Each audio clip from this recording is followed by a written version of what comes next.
Welcome to the Digging Deep ATVMX Podcast with your host, Cody Jansen.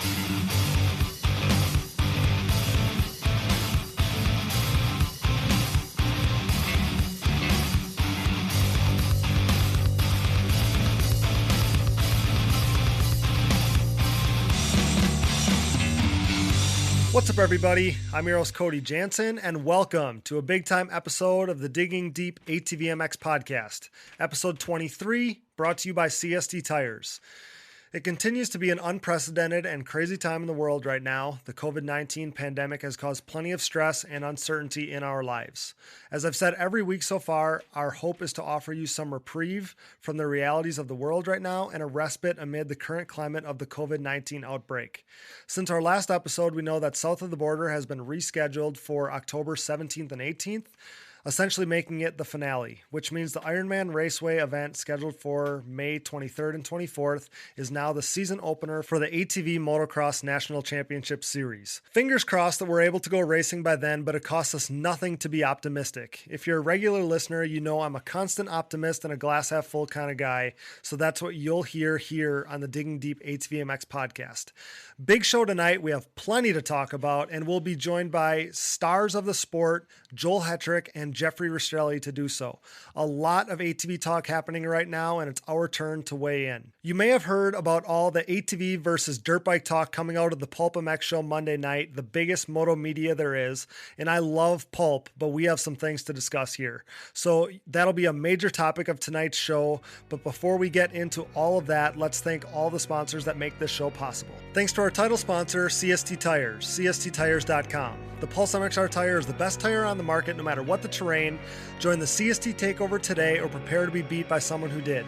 CST Tires, where passion meets the ground. Thank you to Motorsports Powerhouse and show sponsor Yamaha.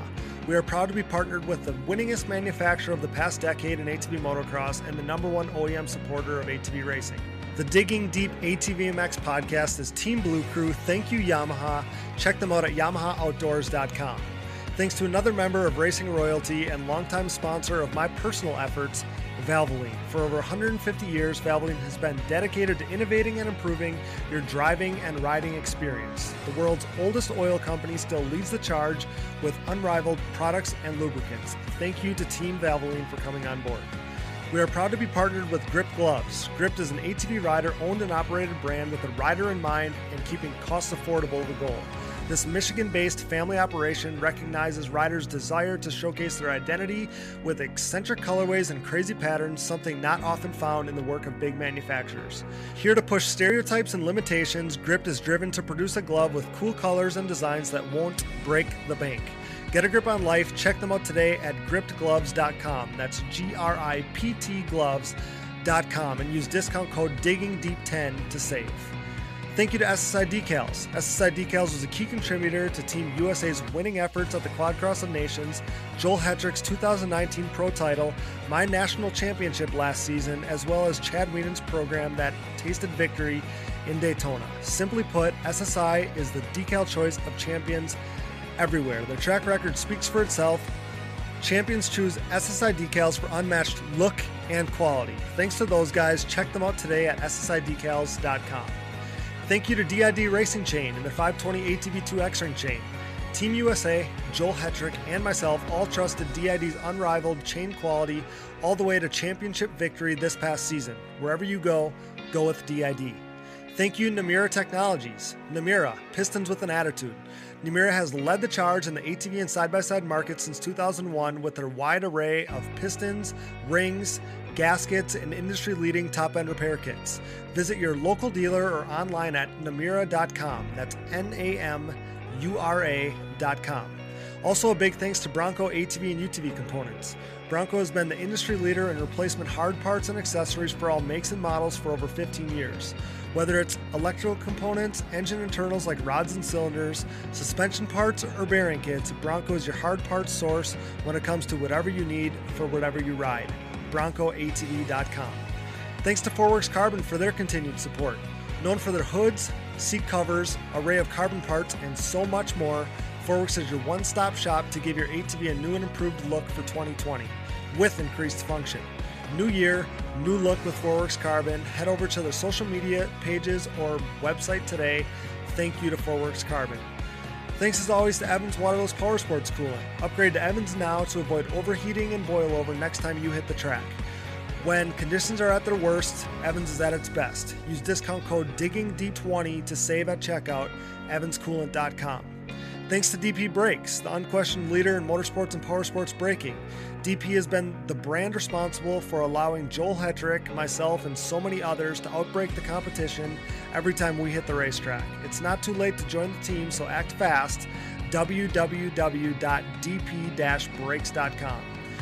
Thanks to Blenders Eyewear, whose Life and Forward Motion brand is the perfect fit to partner with our podcast. You won't find better shades for a more attractive price anywhere else. Use discount code DIGGINGDEEP20 to save on the trendiest shades on the market, blenderseyewear.com. Thanks to Oats Overnight. Life is hard. Make breakfast easy. Simply combine with milk before bed and enjoy your to-go breakfast in the morning. Overnight oatmeal loaded with superfoods, perfect for athletes. Use discount code DIGGINGDEEP10 to save at checkout, oatsovernight.com. Thank you, Mountaineer Brand. If you know me, you know I love my beard. That's why I treat it right with Mountaineer Brand's all-natural washes, oils, balms, and more. Use discount code CODY'sFave in all caps. That's CODYSFAV, Cody's Fave in all caps at mountaineerbrand.com. Thanks to Avocado Green Mattresses. We all know that sleep and rest are an important part of any athlete's routine. Avocado's line of natural mattresses provides exactly the support you need to ensure you perform at your best while doing the best for the planet. The Avocado mattress offers zone back support with an internal support unit, meaning whether you are recovering from a hard day of riding or relaxing on a Sunday morning, you will be experiencing next level comfort. With a 100-night sleep trial, free shipping and return pickups, and a 25-year warranty, getting your Avocado Green mattress could not be any easier. Step up your sleep game by visiting avocadomattress.com. And finally, we are excited to announce our latest partnership with Roman Health. On average, how many days would you guess that the average American has to wait to see a doctor? The answer is 29 days. Americans are forced to wait 29 days on average to see a doctor in major U.S. cities. If you're dealing with a condition like erectile dysfunction, you want treatment ASAP. That's why our friends at Roman have spent years building a digital platform to connect you with a licensed doctor in your state from the comfort of your own home. Roman makes it convenient to get the treatment you need on your schedule. Just grab your phone or computer, complete a free online visit, and you'll hear back from a U.S. licensed physician within 24 hours. If the doctor decides that treatment is right for you, Roman's Pharmacy will ship your medication to you for free with 2-day shipping at no cost to you. You also get free unlimited follow-ups with your doctor anytime you have a question or want to adjust your treatment plan. There are no commitments and you can cancel anytime with Roman. So if you're struggling with ED, go to getroman.com/digging for your free online visit and free 2-day shipping. That's getroman.com/digging for your free online visit and free 2-day shipping. From our new partners to our original sponsors, thanks for supporting the #1 podcast in ATV racing and for making this dream a reality for both us and our listeners. We pride ourselves in partnering with only the best brands inside and outside of the industry, so better your riding experience and your lifestyle by supporting the sponsors who support us. If you enjoy the show, the best thing you can do is support our partners. And if you're interested in becoming a partner of the show, shoot me a message or email today for more details. Once again, thanks to all of our sponsors. With that, let the fun begin. Get ready to dig deep into our topic of the night with two of the fastest ATV racers on the planet. MX versus ATV, the debate that will never end. Enjoy. Make no mistake, those guys go fast. It's a completely different dynamic, but I remember when those guys raced. Do you remember when 07 or 08, I think maybe 07, they had the Quad National the same weekend as Steel City? Yeah. Those guys were hauling ass. For real. I remember watching Doug Gus, I don't know who it was, Steel City, running the same times Friday afternoon as James Stewart was on Sunday back then at Steel City. I would need to check this out. I'm dead serious. It was mental. I've never seen quads go that fast. And now, both brought to you by DID Racing Chain and their 520 ATV2 X-Ring chain. It's Phoenix Racing Honda teammates. First, let's welcome back to the show, Jeffrey Rastrelli. Thanks for coming back, pal. Thanks for coming on. Thank you. Appreciate it. Glad to be here and glad to be talking some racing and with you and my teammate Joel here. Of course, man. And your reigning AMA ATV Pro Champion, Mr. Joel Hetrick. Thanks for coming on, pal. It's an honor. Thanks, Cody. I'm glad to be back on.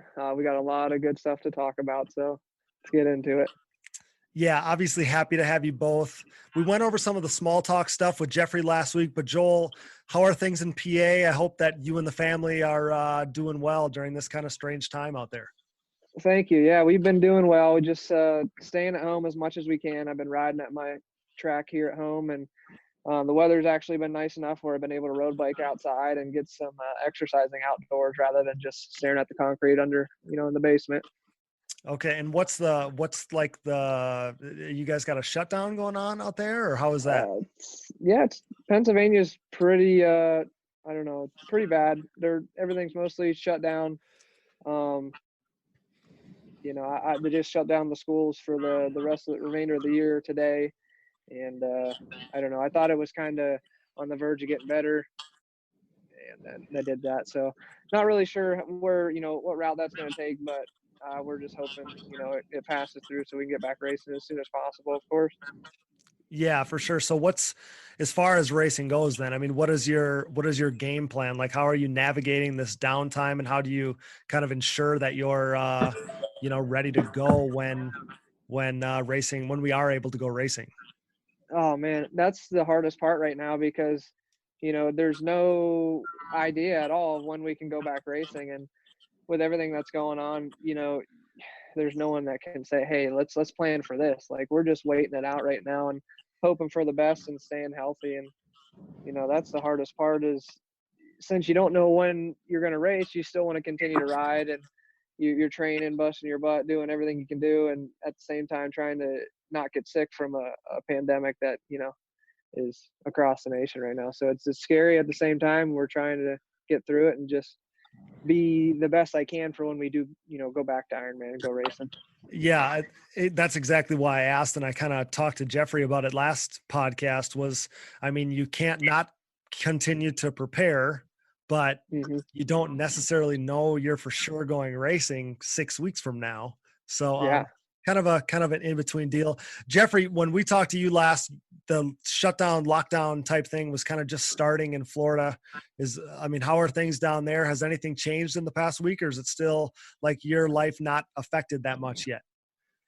So I just was actually told by my wife that I guess all the counties around us are like kind of shut down. I don't know. I guess Palm Beach County, which is the county south, Okeechobee County, which is to the west, and like I'm not sure if anybody to the north of us is, but man, my county's still ripping, man. It's really weird. It's like I told you last podcast, we got like the odor, but like you just put a label on it. So everybody's just still kind of doing their own thing. I mean, a lot of people are staying in, the traffic's died down, but like I said, I mean, all the restaurants, everything's still kicking, just to go orders and can't sit anywhere. But like I still go to Chick-fil-A if I need to, or anything like that. And they're not telling anybody to go home or anything like that. So, like I said, it's pretty normal down here, other than the motocross tracks being shut down, which is upsetting. But that's safety of the people is more important. So, yeah. But other than that, man, it's pretty normal, to be honest with you. Yeah, dealing with the same stuff here. I mean, we're all fortunate that we haven't been affected like personally.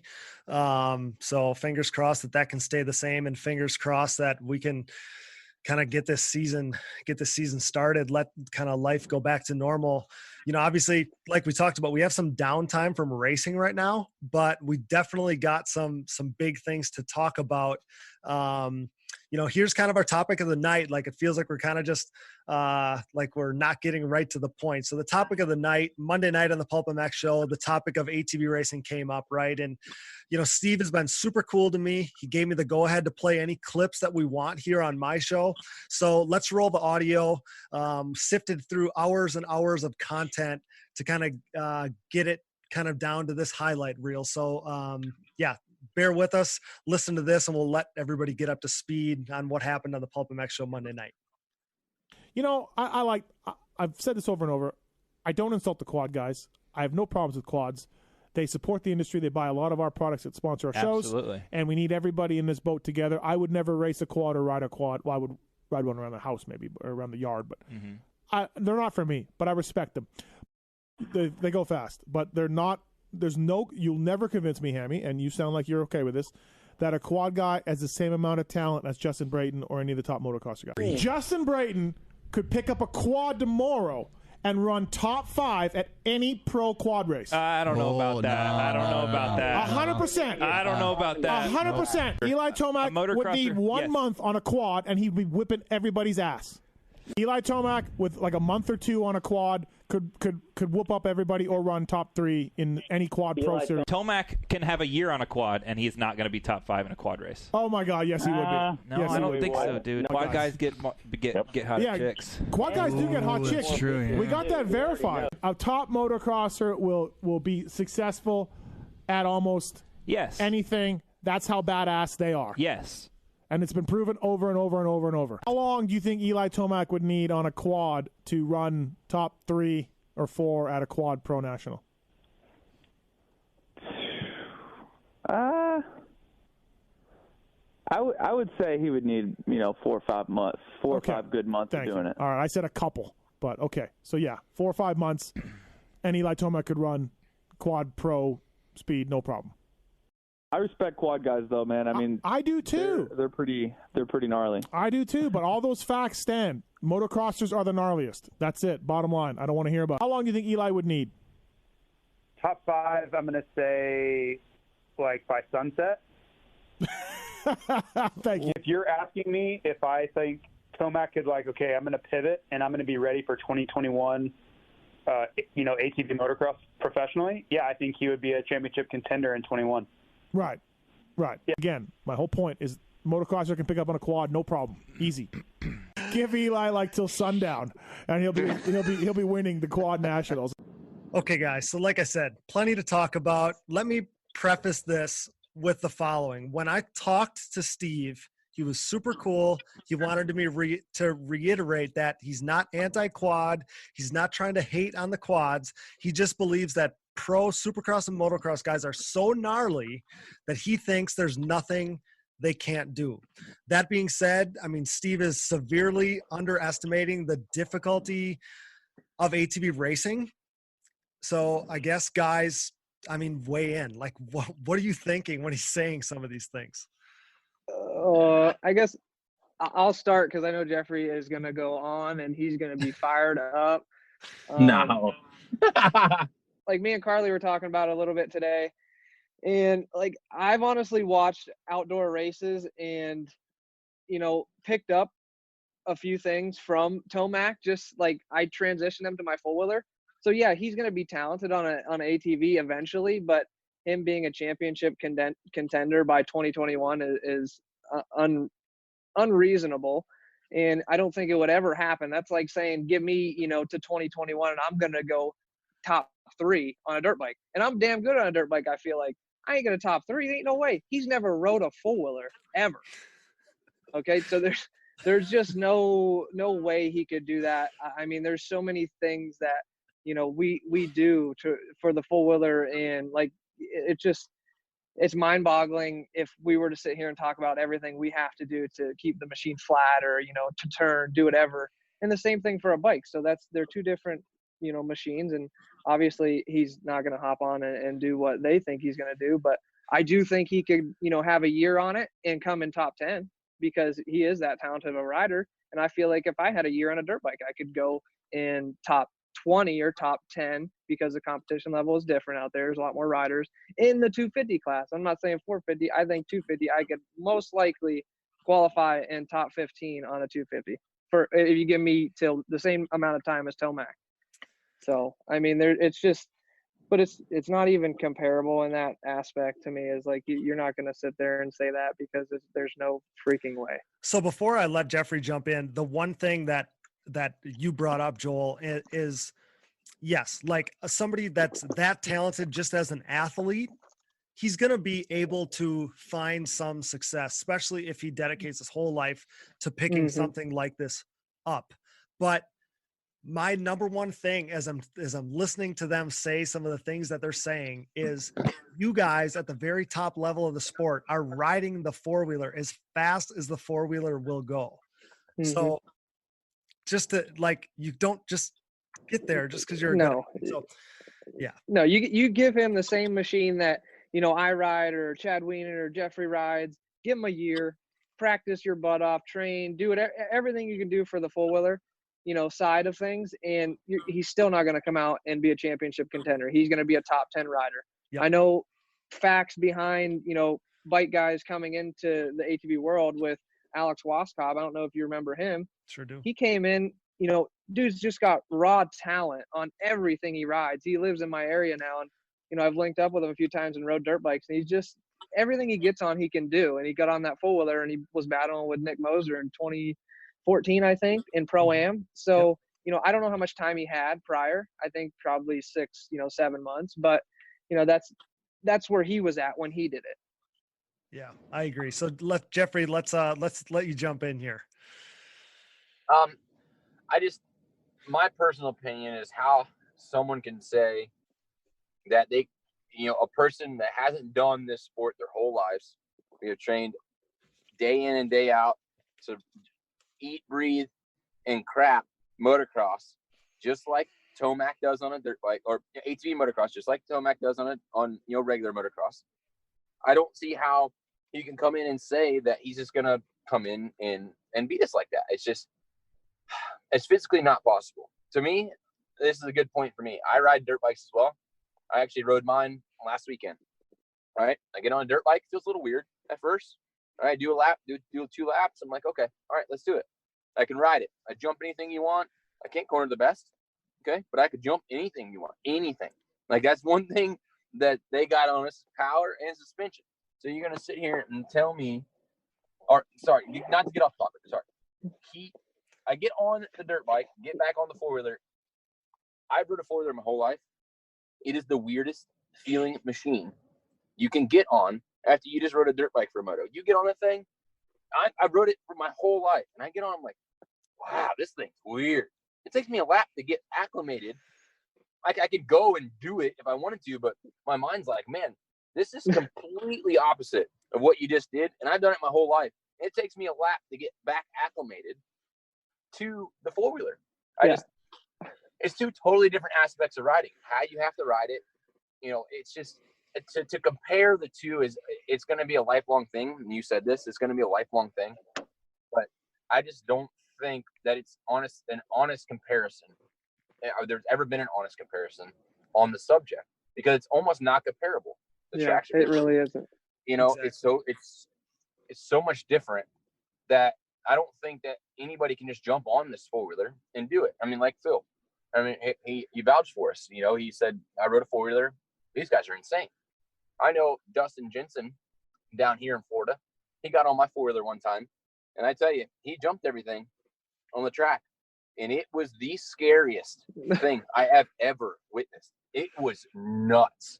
He was so sketchy. He looked like the normal quad guys that everybody says that you know, they get the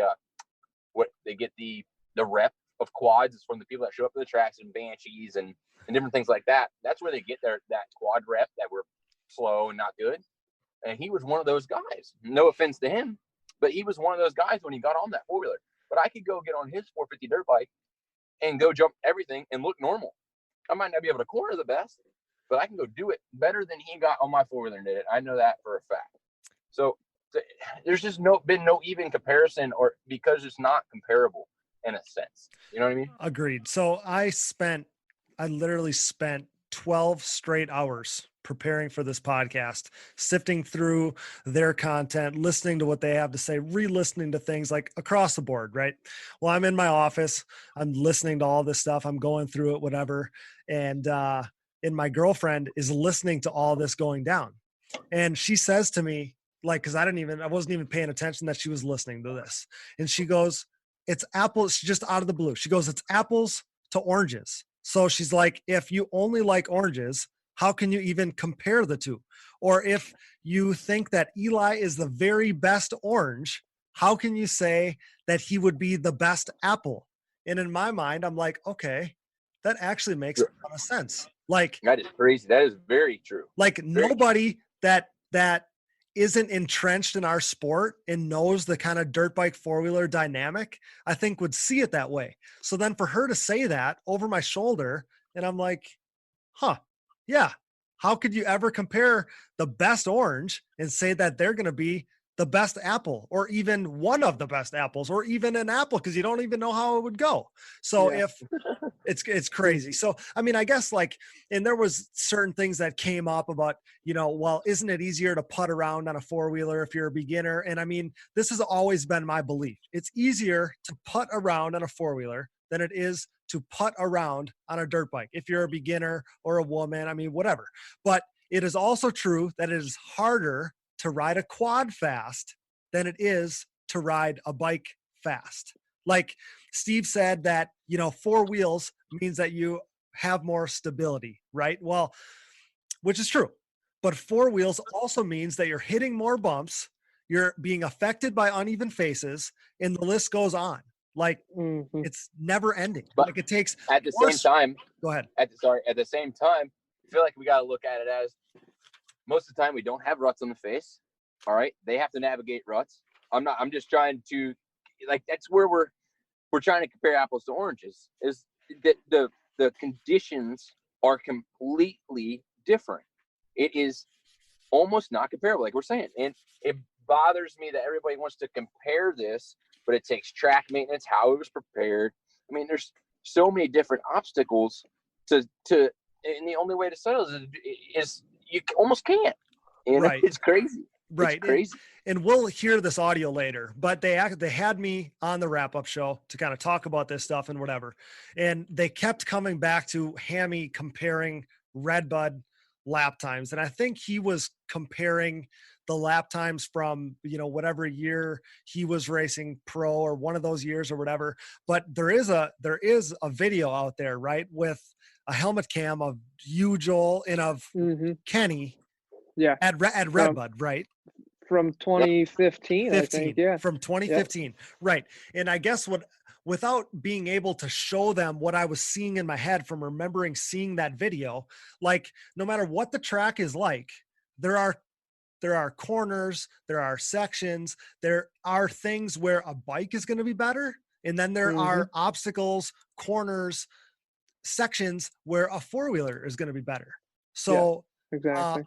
I mean, like, again, it's apples to oranges, but like the very best guys, top level dirt bikes, top level quads, top level athletes in general, they respect each other.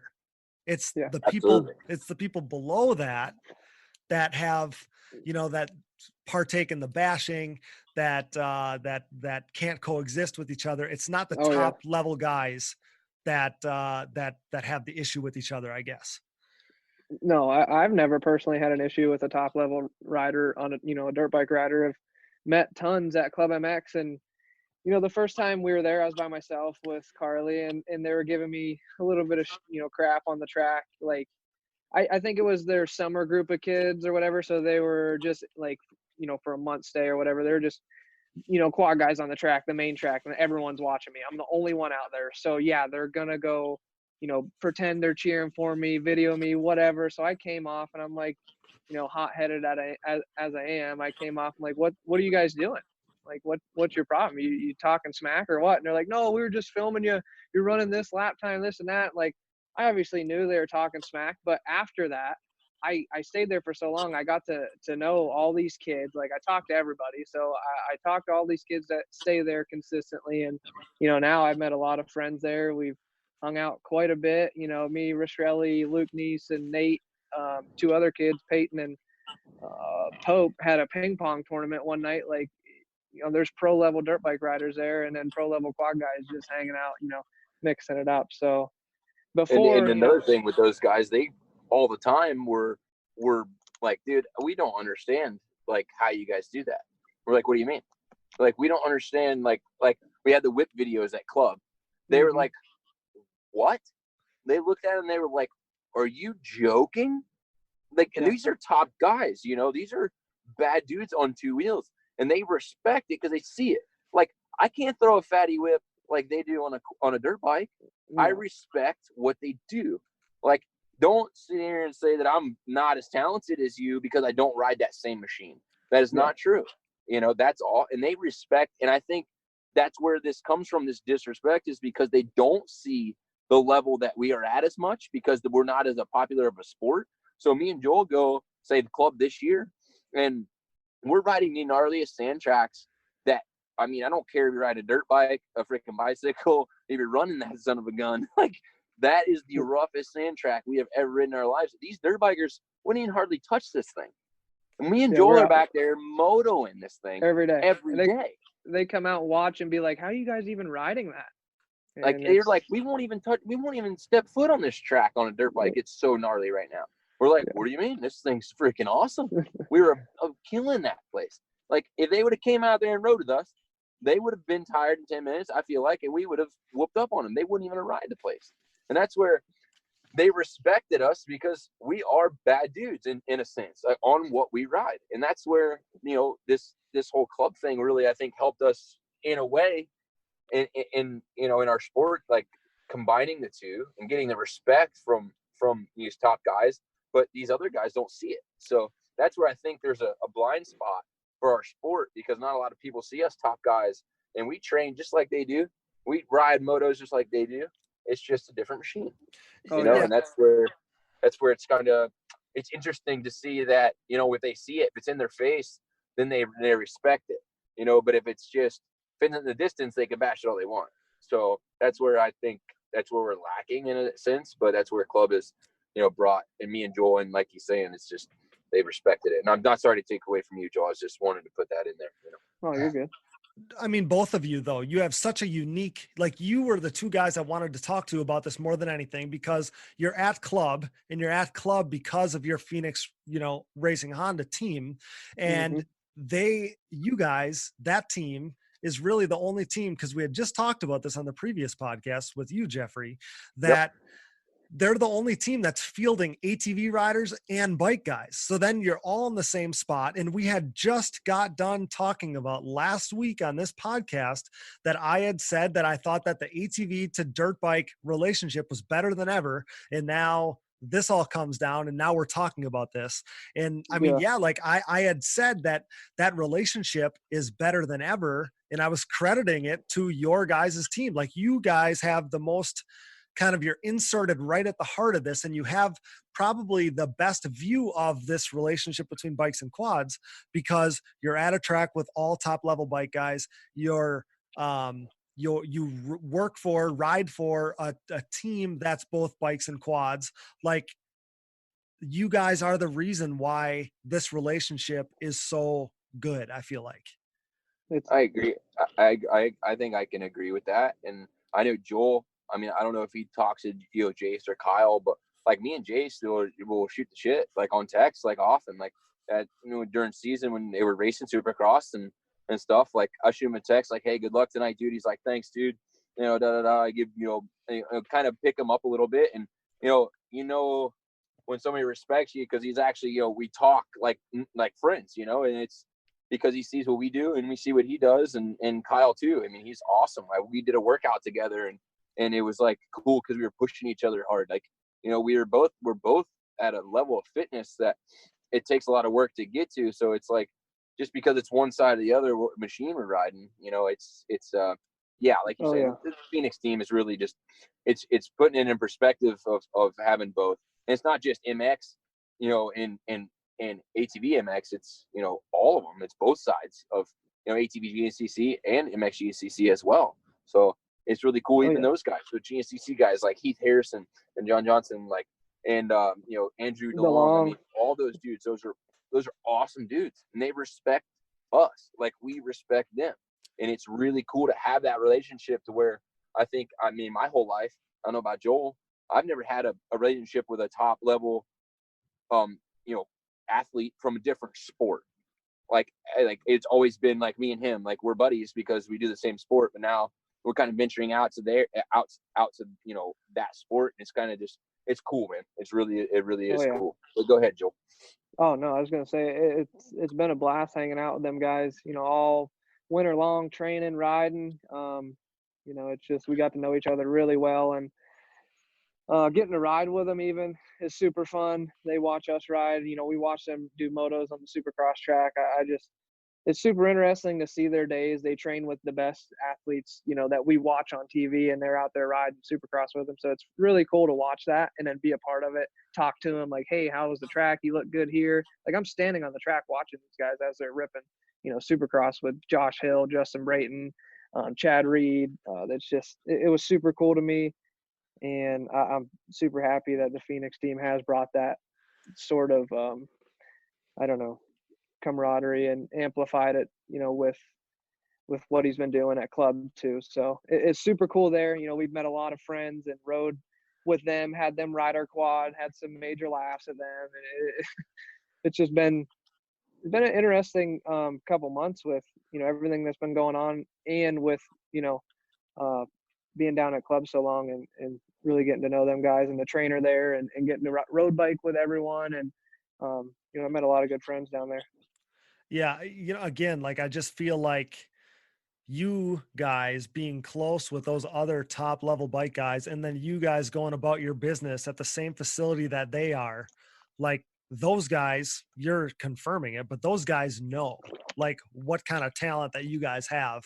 And again, it's just apples to oranges. Like, it takes, you know, this is like what I kind of was, you know, thinking myself. It's something I've always kind of thought, like, it takes so much strength. It takes so much talent. It takes so much flow to have that in air control, even on the ground control, to manipulate the bike to, you know, the way that you guys want it to. It's just like a bike rider, because we're using this context because that's what they used on that show. A bike rider can't get on a four-wheeler and pick that up. Like, there's things that you just feel, and there's things that all three of us, even though we have all ridden, like, we're moto fans, we watch it endlessly, we've ridden motorcycles, dirt bikes our whole life, there's still stuff that they feel that we probably will never feel. Like, even like, I feel like all of us, we are all good dirt bike riders. Like, you guys have both talked about it. I have always felt like naturally I'm a better dirt bike rider than I am a four-wheeler rider. Like, I've ridden both tens of thousands of hours throughout my life. And after all my experience, seeing other people do it, all these things, both bikes and quads, I truly believe that more people naturally pick up being a decent bike rider than just naturally pick up being a decent quad rider.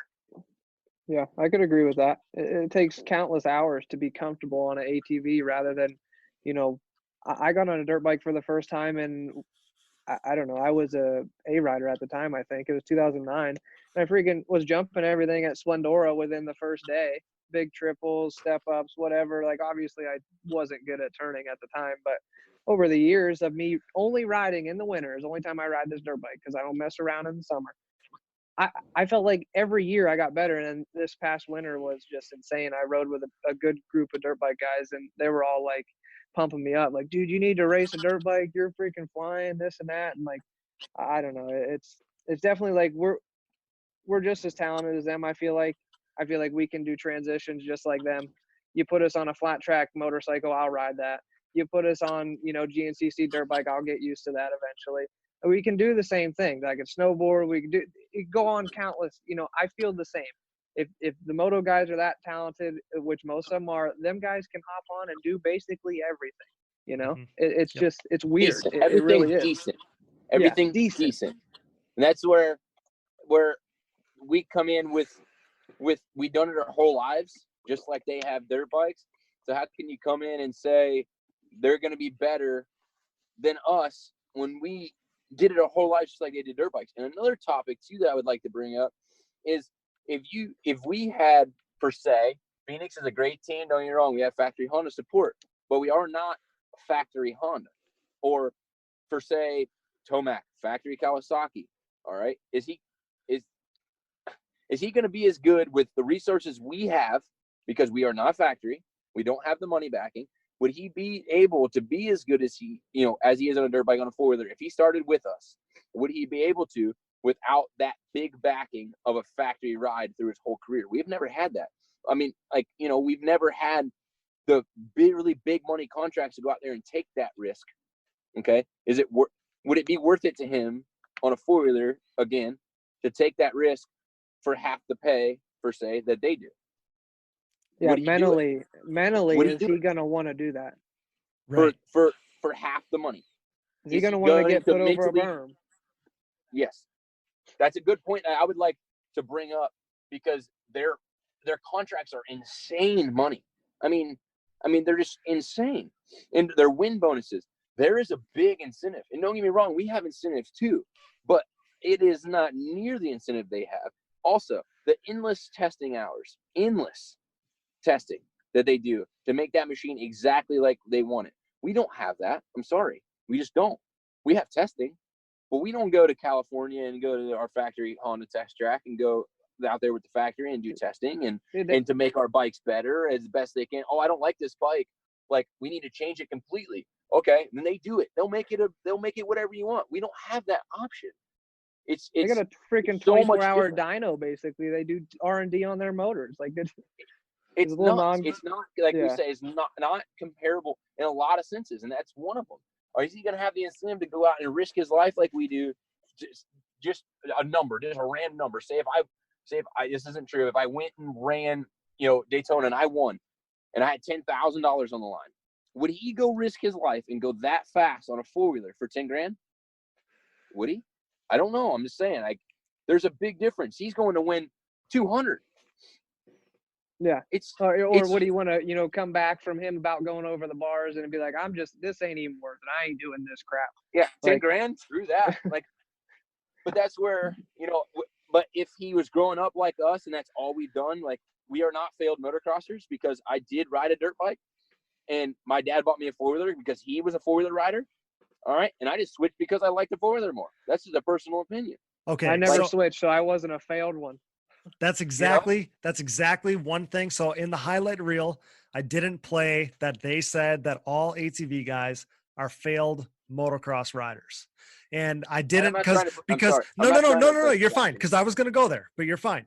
I wanted to make sure that at the onset of this, that nobody was going to call them out for not giving quads respect at all. Yeah, that is only a remark that's, like, honestly disrespectful. You're right. I think he was mad. Yeah, you're right. Yeah. So, because even as you listen to the highlight that I put together, each one you can hear him getting a little more fired up and a little more fired up and a little more fired up. I think. So again, that was anger speaking. Where I wanted to go with this was every one of us, all three of us here, we're dirt bike, like, we've been dirt bike riders in the past, like, we ride dirt bikes, blah blah blah. But I was always going to be a quad rider because my dad was a quad rider. Same with Joel. Same with Jeffrey. Every one of us, we had family ties to quads. So, like, we're moto fans. We ride dirt bikes, like, all this stuff. But quad racing has our heart. Like, that was our first love, period. That was it. Yeah. We didn't dabble in racing dirt bikes at the time, going through the ranks. No. Right. We stuck to one thing, and I didn't fail. I did. I raced 1 year on a KX65. I was 9 years old. Okay. I never rode a dirt bike. I raced locally. I was actually pretty decent. I actually had a guy named Cody Gitson that I raced. Not Gibson, Gitson. Oh, man. Gitson. And he was a really fast local kid. And later on, down the road, and I was on a 4-wheeler, of course. But as a child, I raced this kid and was competitive with him. And he came to be a really fast amateur dirt bike rider. And that was just no riding. He was riding his whole life. That was me getting on a dirt bike within 1 year, going and racing competitively on a dirt bike. And that was at 9 years old. So don't sit here and tell us that we're failed at this, because we never got a shot, like, we never did it. Like, it was never, it was, I don't know. That was the only frustrating part, and that was out of spite. I think, I just think he was angry at the time, and I'm not putting any hate on that podcast. I'm a fan. I like Steve. I like everybody on that podcast. I like the podcast itself.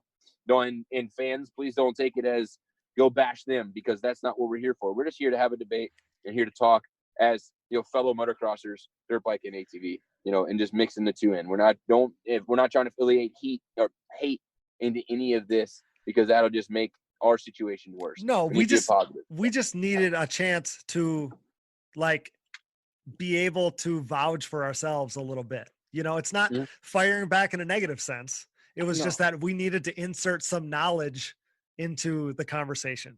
Yeah, there was facts, from Phil. There's hearsay from this guy over here, and then there's Hammy's facts that he was brought up. But at the same time, let's get down to it and really talk about ATV racing and motocross racing.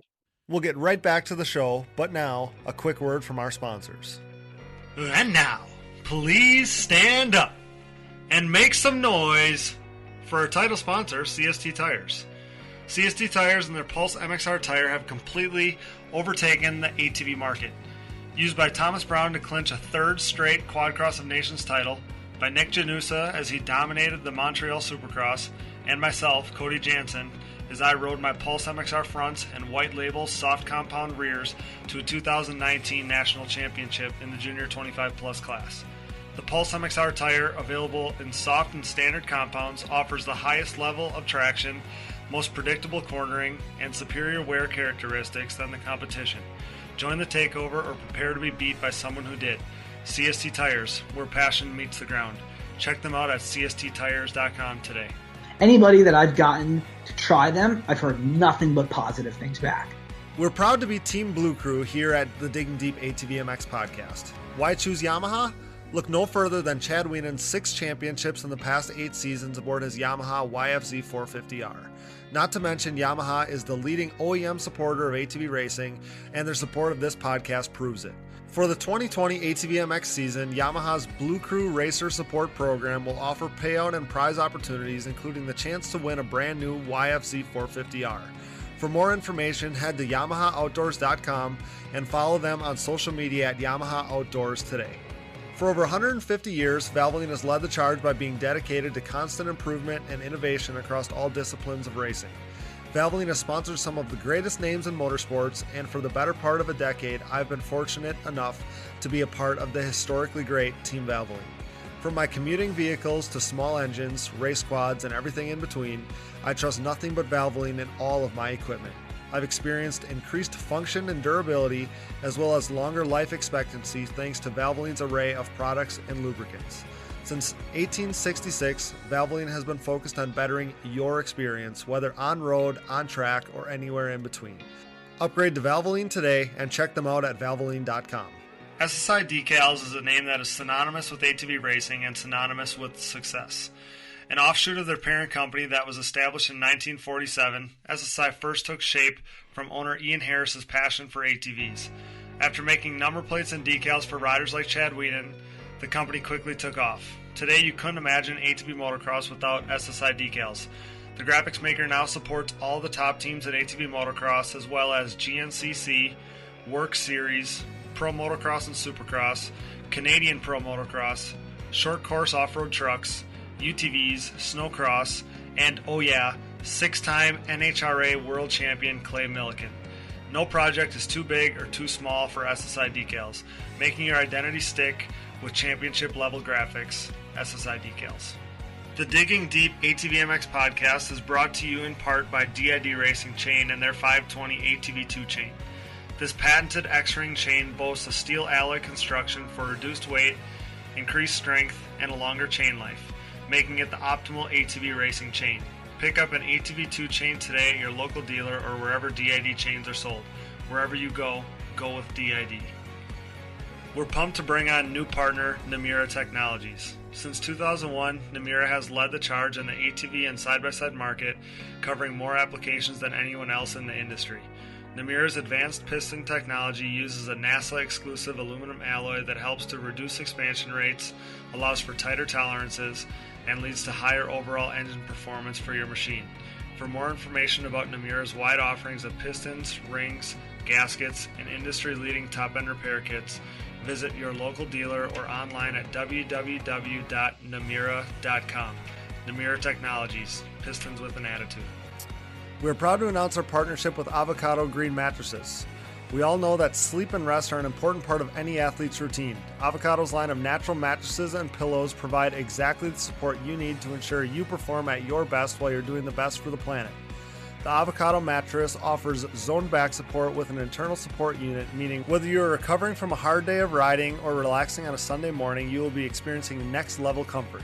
You can rest in peace knowing the components in your mattress and pillows are non-toxic, natural, and sustainably sourced. And getting your Avocado Green mattress could not be any easier. They offer a 100-night sleep trial, free shipping, free return pickup, and a 25-year warranty.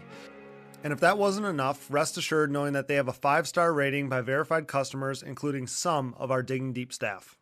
Step up your sleep game by visiting avocadomattress.com. We are proud to announce our newest show sponsor, Gripped Gloves. Gripped is an ATV rider-owned and operated brand with the rider in mind and the goal of keeping costs affordable. The Michigan-based family operation recognizes riders' desire to showcase their identity. Owner David Payne's love for eccentric colorways and crazy patterns shows in his product, something not often found in the work of big manufacturers. Here to push stereotypes and limitations, Gripped's drive is to produce a glove with cool colors and designs that won't break the bank. With comfort and quality as key motivators, this family affair is constantly working on the next innovative and improved glove.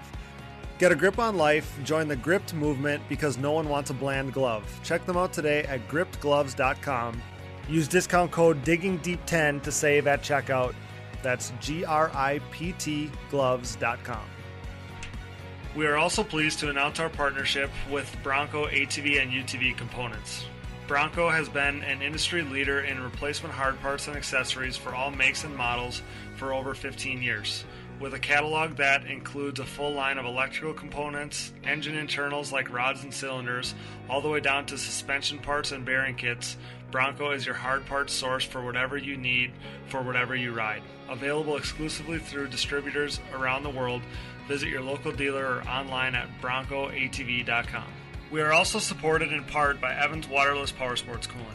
The best powersports coolant on the market, Evans prevents overheating and boil over, so you never have to worry about harming your engine or having a premature end to your ride due to overheating, no matter what the condition.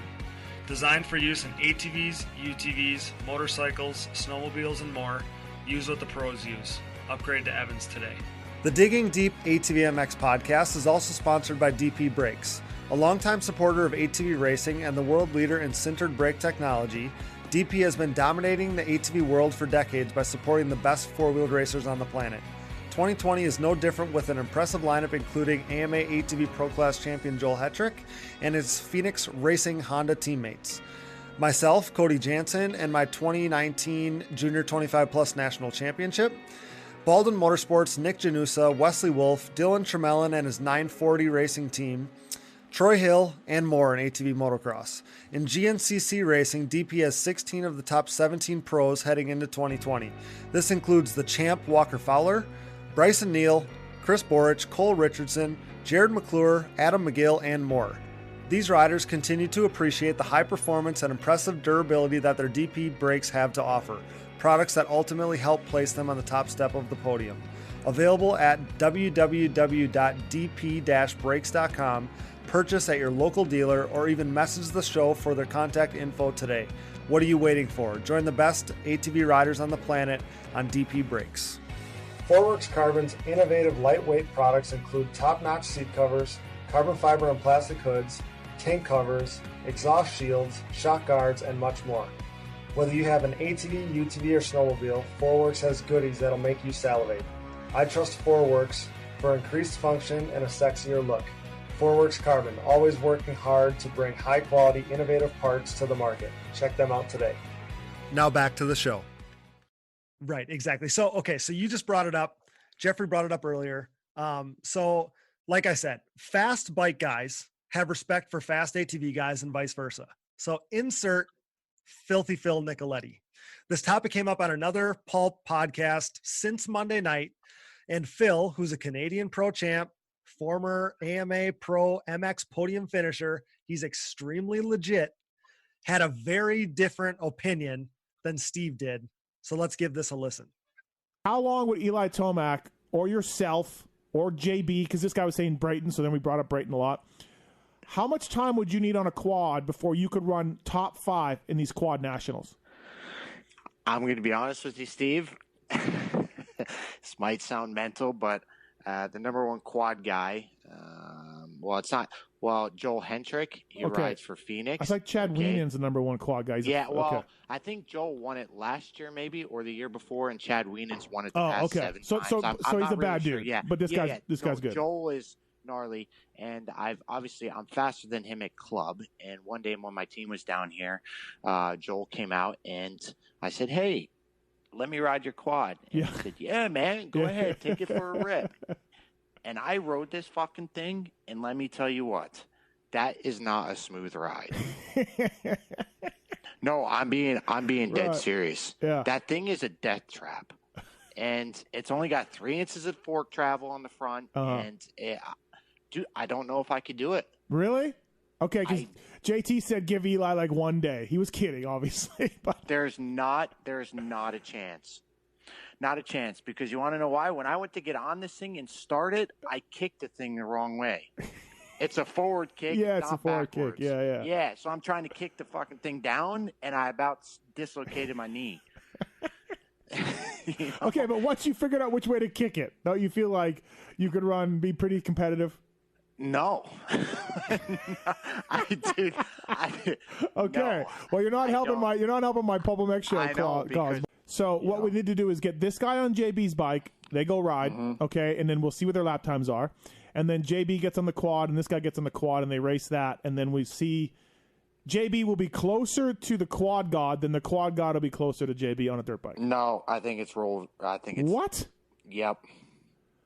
We got to do this then. I think Joel can go faster on JB's bike. Yeah, I think Joel's got it. So, Filthy Phil goes to bat for the quad guys, calls out Steve for being wrong. So Joel, I mean, you have to tell us the story now about Phil hopping on your quad. Okay. He's out testing main track one day, and I ride over. I'm going to ride main track same day. And I'm like, hey, you mind if I ride? So I do my moto. I come off. I'm talking to them guys. They're testing, whatever. I didn't want to get in their way. But he's like, dude, it's freaking insane. I'm like, what do you mean? He's like, I don't know how you effing ride that thing. I'm like, dude, you should ride it. Like a couple other guys have rode it. You should ride it. He's like, all right, yeah, I'll ride it. Just don't tell anyone. I'm like, okay, makes sense. He's a Yamaha guy. So I'm like, all right. He goes and rides it. And I'm like, oh, wow, he's actually going to do pretty good. I could just tell, like, he's got the track down. He rode thousands of laps at clubs. So I'm like, okay, he's going to rip. He gets on. He's going faster than most dirt bike guys go when they immediately get on. So I'm thinking this is going to be good. And then he goes to the jump, and it's straight just goon air. And I'm like, okay, please don't jump this thing. So I'm watching him ride. He does one lap, and I'm like, please go again. If he goes again, he likes it, and I'm going to be pumped. He's going to try a jump. He comes off after one lap, and he's like, that fucking thing sucks. He's like, there ain't even shocks on it. I'm like, yeah, we only have like 3 inches of travel. Did you catch that? He said 3 inches of fork travel in the front. Oh my God, so funny. Those guys called them the front shocks forks every time. I'm like, God, no, stop. They're shocks. That's gold, dude. Mike Visor said it a couple times too. He felt like a goon. He's like, don't ever tell anyone I said that. So Visor, there you go. But yeah, no, it was super funny to watch him ride it. He did go back for another lap, and it didn't get no better for him. So he just pulled off. He's like, that thing's dangerous. I'm gonna get hurt. I can't be doing that shit right now. So, but he was a class act about it though. I was actually really pumped that he even wanted to ride it. It really took me off guard. I'm just, watching him ride. And, another thing to say about that day, I'm riding with him on the same track. Okay. Me and him are doing motos at the same exact time. And he's gapping me 10 seconds in one lap. Okay. Mm-hmm. It's disturbing. It makes me so mad. And we get done, and I'm like, dude, how are you going so fast? He's like, your berms made the track better for me. I can go wide open in your berms. And I was like, that's pretty cool. I'm glad that you said you could go faster in a quad turn. There you go. Rather than your bike. And then we were talking, BSing a little bit about other tracks. I'm like, you're 10 seconds a lot faster than me. It pisses me off. I can't believe that. And he's like, yeah, that's out here though. I was like, yeah, I bet if we went to the practice track out back, the hardpack one, I'd be a lot closer, maybe like 5 seconds off. He said, I bet you'd beat me out there. So yeah. I thought that was cool. So at the beginning of the podcast here, you guys didn't hear it before we went into your segment here. I played a couple clips of JT, Jason Thomas, and Filthy Phil, both talking about 08 when the guys raced at Steel City the same weekend. And both of them were talking about how freaking fast the quad guys were that weekend, that Doug Gust was going the exact same speed as James Stewart went on the same weekend at the same track. So yes, you take a sand track like that, something that's rough, something that's whooped out, whatever, like a dirt bike has an advantage. You go it's the power. It's the power. Right. It's the power. Sand tire with 80 horsepower, dude. It's just it's got a dash ahead on that thing. Yeah, they can get down to the harder base. We're just spinning on top. You know? We're spinning 2 tires. Okay. Yeah. So then you go to, like, we saw it. We talked about it already a little bit with the helmet cam of if Redbud is the right condition, or you go to Steel City, like they talked about, or you go to High Point, or you go to Muddy Creek, or you go to Loretta's, or any of those places that are going to like be hard packed. They might get blue grooved. They're more favorable to quads. Like the quad is going to have the advantage there. Yeah. Or be more, in reality, a lot more closer than a bike would. Because some of them tracks, the obstacles, they're going to be able to do a triple or a quad or, something insane where we're sitting back like, we can't do that, but we'll try to make up time here. Right. But if you, but for the listeners, Jeffrey, I'll let you hop in 1 second, but for the listeners, for the listeners that haven't seen that YouTube video, Joel, of you and Kenny at Redbud, Kenny jumps Larocco's, but prior to that, you're making up time in the pro section off camber, or in some corners where you can go up the inside where they have to go to the outside for a berm. So it's just it's a give and take. Yeah. It depends on the track and the conditions and, everything, which is why we cannot truly compare these two, machines on a motocross track. All right, Jeffrey, hop in there. Just for like an example, I lived in Florida my whole life. I've rode all sand tracks. That's all I've ever rode. How to move. Dirt bikes. I've been around some fast guys and some mediocre guys. Those mediocre guys on the sand track we're dead even. I'm like, what in the heck, man? I'm at top of my sport. And these guys they're decent. They're good riders, but they're nowhere near the top. And they're just like, but it's like you said, the hard pack versus sand. If we can go to a hard pack track where our tires aren't spinning and they actually hook up, okay, we're going to do better. If we go to a sand track where our tires are freaking spinning, or we don't have dirt or the ruts where we can get down to the harder base so our tires aren't spinning. If we're out in a dirt bike track like Joel was at Club where it's dirt biked out, kind of, and we're coming in knocking those ruts away, well, that's not really our track ideal track conditions. It's so, like you're saying, it's so hard to compare because of there's 2 extra wheels on the back of that thing. Like it's a straight axle. They're straight axle, 3 times as wide in the rear, so you're not digging down as fast to get down to that harder base material. Okay, or you know what I'm saying? So it's just like really tough in that aspect with saying, like you said, Nicoletti was 10 seconds faster a lap. Well, and then you go to the back track where the thing's hard packed, where Phil's gonna, not have any ruts or anything like that. Boy, it's gonna be a whole different ballgame. Well, and you even said, Joel, that Phil realizes that you can't really compare because he wasn't wanting to compare the two, because he said right, exactly. He didn't want to compare the two because you said when you go on track conditions where the quad's going to be, more favorable, you're going to beat him, but you might beat him, but you're having a hard time on a whooped out track, where he's able to cut right down through that soil. So, and then the other thing, so on that, it's called the Privateer Island Life Steve Matthes podcast. So if you want to, you can go find it. It's like the last 10 minutes is about Joel, is about the quad thing, about this whole deal. And oh boy, he talks about, he's like, you know, he's coming up on a little tabletop that he would do on the sight lap of, you know, on his dirt bike. And he's like, I can't jump this thing on a quad. Ain't no way. Like, he's talking about it being off camber, and he's like, there's no way. Like, I don't know what to do if I get air off of this thing. I know exactly which tabletop he's talking about too. And it's like, me and Jeffrey look at that thing, and it's a first lap seat bouncer, you know, for us, it's just an easy one. It's a big one. Don't get me wrong. Like, it's an 80-foot tabletop probably, or 60, but it's steep. And that's what I was like, I thought he was going to jump that jump. And then to hear him say that, that's really hilarious. He got probably 6 feet, you know, out distance, 2 feet of air. So he killed it. But yeah, first lap, like at club, is the main track, the main tabletop right against the road there, Joel? Yeah, the main. Yeah, that's a first lapper. You look at it, it's like, you know, you see bound, you just whoop, right over it. He's like, nope, no. You know, like, absolutely not. I'll get on his 450, you know, factory Yamaha. I'll go wax that thing first lap, guarantee it.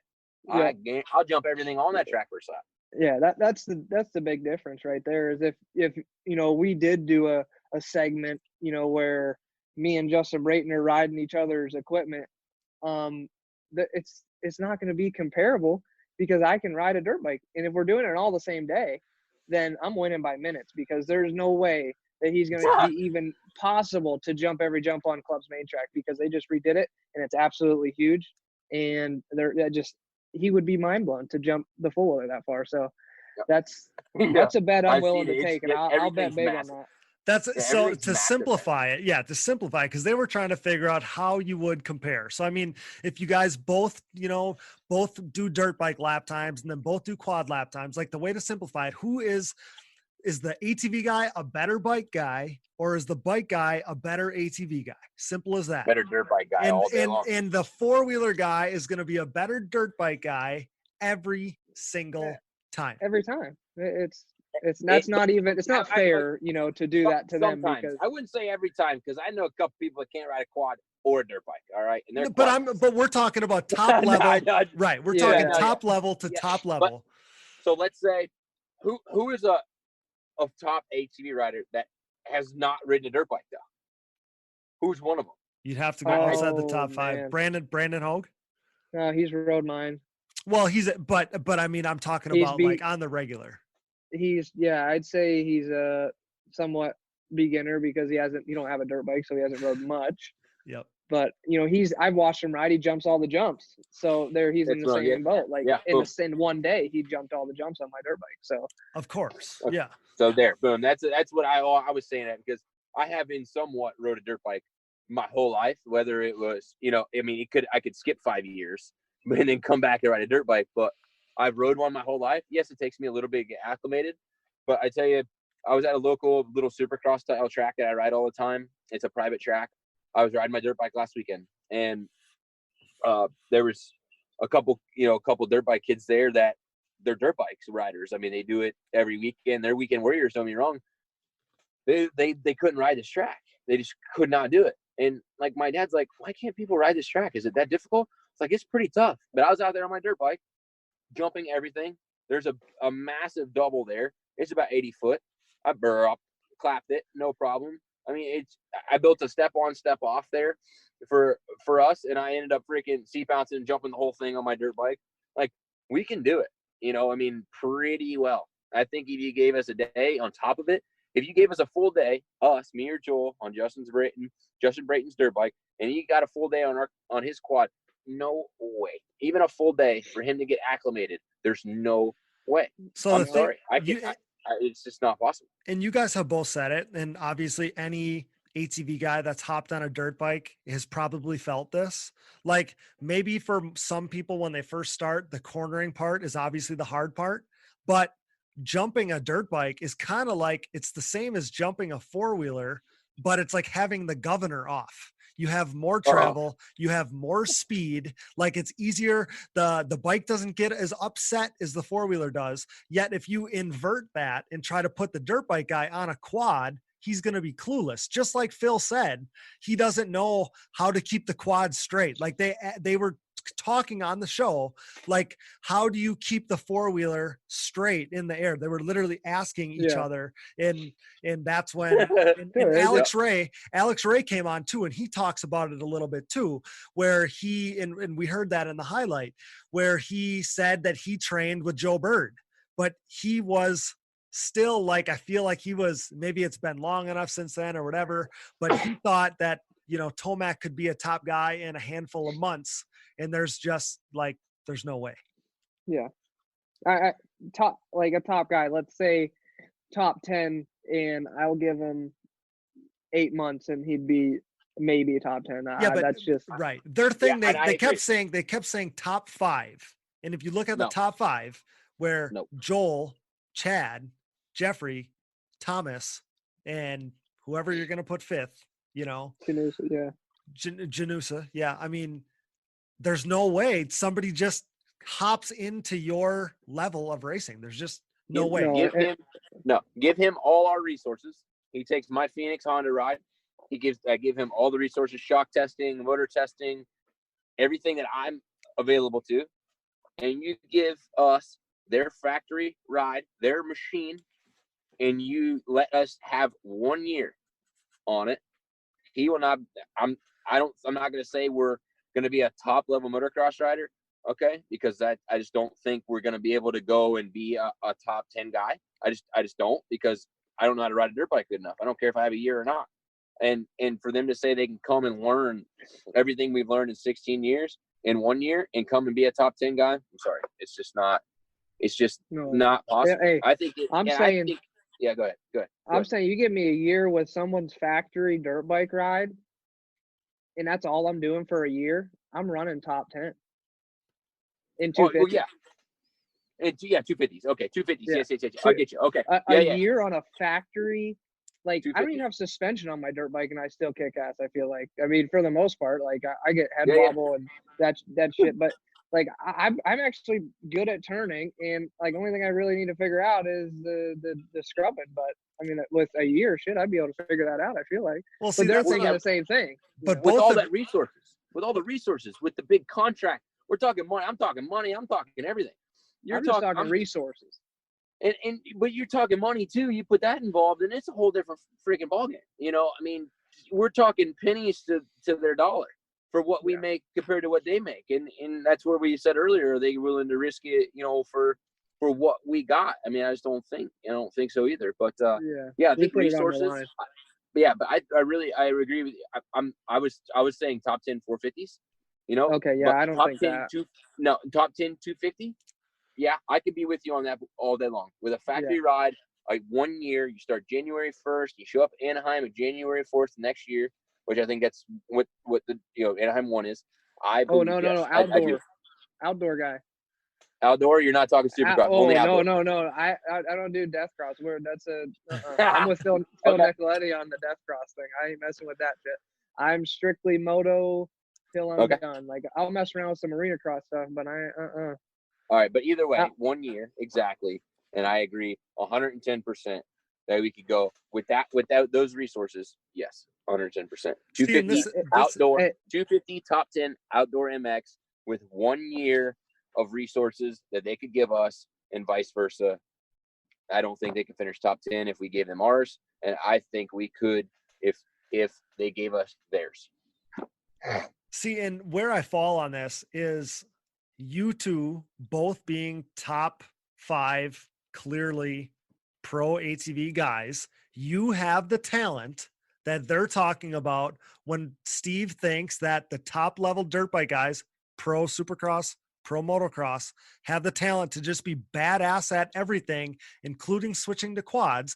You two both fall in the category of having so much natural talent that you could be good dirt bike guys. Like Jeffrey maybe isn't quite on board with this, but Joel is saying, give him a year and he will bet on himself to be a top 10 250 outdoor guy. Well, that's because I'm on board now with the 250 outdoor. We needed to be more specific. I was talking 450. Okay, I'm talking 450. Me personally, absolutely not. Joel, I think he agrees. Absolutely not. Those guys are like us. Okay, those guys are veterans. They're years and years of experience, and it's not just the go fast. It's about it's about technique. It's about so much more. You could go fast. Hey, they might be able to go out there and hang it on a limb for one lap. All right, but how are they going to be efficient for 25 minutes? I mean, it's just, there's just like us. Are we going to be able to go efficient on 35 minutes? There's so many different aspects to look at. It's like, the only reason I agree that I think that we could go 250 outdoor with 1 year and finish top 10. Top 450. That's like saying they could go in Pro-Am after 1 year, which would be in the 250 class for us, and they could finish top 10 all day long, just like we could in 250s. I believe that 110%. I could agree with that. You come to us, you try to race us. No, it's not gonna happen.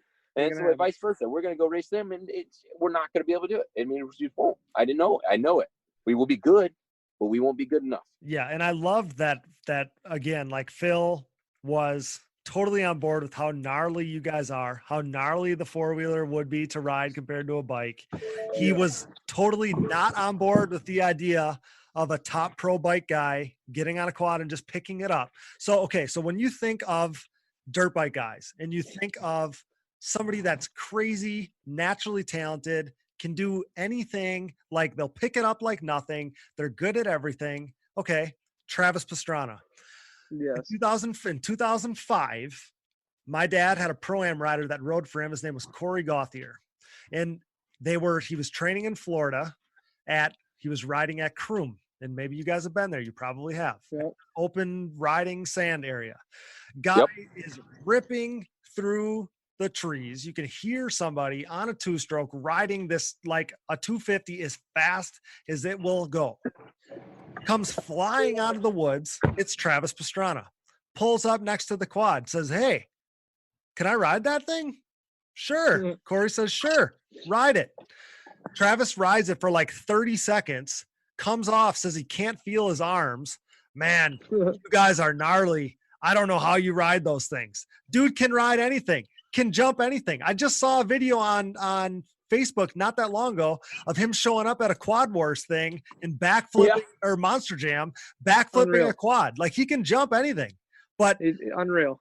But the fact that he could not ride a four-wheeler was like, I don't know how you guys do it. Kind of is a little telling as to how gnarly a quad can be versus like the sensation you get from riding a dirt bike. Yeah. I think honestly the fastest bike guy that I've seen ride a quad so far is McGrath on that Banshee in that one video that goes around all the time. I swear he's ripping. Yeah, he like, is doing really well. And he makes a good point. And I like to make this point too. For a dirt bike racer to get on a quad is what McGrath says. He's a dirt bike racer. He gets on a quad, and it's fun for him because he doesn't know how to do it. It's challenging. For me, I enjoy the dirt bike as well because of that reason. On a four-wheeler right now at our level, as vice versa to a dirt biker at that level, it is so small, so minute changes that make us go faster that we don't see them sometimes, you know what I mean? But when you start out on something, for instance, if me or Joel get on a dirt bike right now, we have so much to learn. There's so much to learn, and we enjoy that side of it because it's new. You know, and I think that's where these guys like, oh, screw that, I don't want a quad. It's like, well, I think they would enjoy it if they rode it because it gives them a challenge. Like a dirt bike's a challenge for me to ride. Don't think we're ever saying that it's easy to ride. I don't think it's easy to ride in an aspect. They're difficult, but we're able to do it. You know, I'm not saying I'm, I can go out and just shred it like I'm insane. I'm decent. Right. You know, I can accomplish things that we were saying that they couldn't do on a four-wheeler. Right. Yeah. I mean, we're having fun flowing, you know, and but that's where McGrath said that. And I was like, man, that is so cool because it's true. That's why I ride a dirt bike. I ride a dirt bike because it's new and it's like a breath of fresh air. Yeah. It's like, oh man, this is awesome. I'm doing what I love, but on a different machine, and it's like a whole new learning curve. And I love to learn new stuff, you know. And I think that's where the dirt bike comes in, and where they should look at it like that, like how McGrath said it. He's like, I love this thing. And on that video, because you're exactly right, like that challenge is what you kind of enjoy as a competitor. Like you're not super good at it, you're trying to figure it out. And on that video, he even says like, Doug Gus, like those guys are badass, you know? Yep, he sure does. So in I guess as you kind of go down the list of kind of debunking the theories that they talked about on the Pulp Show Monday night, and they were kind of trying to say like, again, Steve's belief isn't anti-quad, it's that bike guys, top level bike guys are so badass that they're capable of anything. So then they talked about how Ryan Sipes went to TT and GNCC and is doing well, like flat track, doing well at stuff like that. John Michelle Bale went from being a top level in the world dirt bike guy to being a MotoGP guy and doing well. Like, yes, they are badass. But going from moto to flat track, moto to cross country, even moto to road racing, it's still like a motorcycle. It's still motorcycle to motorcycle, 2 wheels to 2 wheels. When we're talking about 2 wheels to 4, like, okay, look at Ricky Carmichael. He goes from dirt bikes to NASCAR, gives it up because it's like, it's tougher than he thought it was going to be. So I would almost consider it as kind of similar to that, honestly. Like it's not the same as dirt bikes, and it actually might even be harder than going from a motorcycle, dirt bikes to a car, because your eyes are still going to see things on a motocross track that are like on a dirt bike. You'd be like, oh yeah, I can jump that, or navigate that or whatever. But then all of a sudden you're on a quad and it's like ass backwards. Like you can't do it the same way. Like you come up to a face and you think it's going to be no problem. And then, oh shit, like it's not level, like the face isn't perfectly level, and oh, now what do I do? Yeah, now the quad's endoing sideways. Yeah, and the thing with the cars is, I mean, that's a hard comparison to a quad as well. I mean, you know, you have, say, Travis. I mean, just like you said, that is a bad dude in a Subaru. I mean, he's insane. All right, but like you said, he just said that you guys are insane on how you ride a quad. It's completely different in a car. I mean, it really is. The suspension, how it reacts, everything. You're hitting a kicker, you're coming in. That car's not reacting like a quad would react. Right. Okay. I mean, it's just. And I guess, yeah. And where I was going with that was, so a dirt bike is nothing like a car. Like you're taking almost nothing from motorcycle racing to car racing. I guess that's how I was comparing it. Like, like other than maybe a little racecraft mindset, you wouldn't be taking anything from motorcycle dirt bike racing to ATV racing. Only thing I think you would take is, I think that us top level guys have is like the no fear, we have no fear to go fast, the regardless. Yes, the competitive. But like, I personally don't have a fear. Like when I get on the dirt bike, I'm like scared to go fast and scared to wreck. Like I'm not scared of that. Where you know, I feel like we get that from being in an open cage, and you go to that closed cage, and it's a whole different ballgame, because you got to have that nature in 2 wheels as well. You got to have that no fear. Like, I mean, it's a different mindset to me. A lot of people are scared, and you know, you get that from moto, where you don't have any production, and you could go to that car. We got a roll cage, like you can flip this thing 27 times, dude, and you're gonna be fine. Are you kidding me? Like that's where I think you could carry over and do well in that aspect, as same way as if they went to a 4-wheeler. I think they don't have the fear of going fast, but it's all about technique from there. You know, I think you have to have that mindset though in anything you go to, you know, professionally wise. I think if you don't have that, then yes, you would struggle in you know, you would struggle. I mean, period.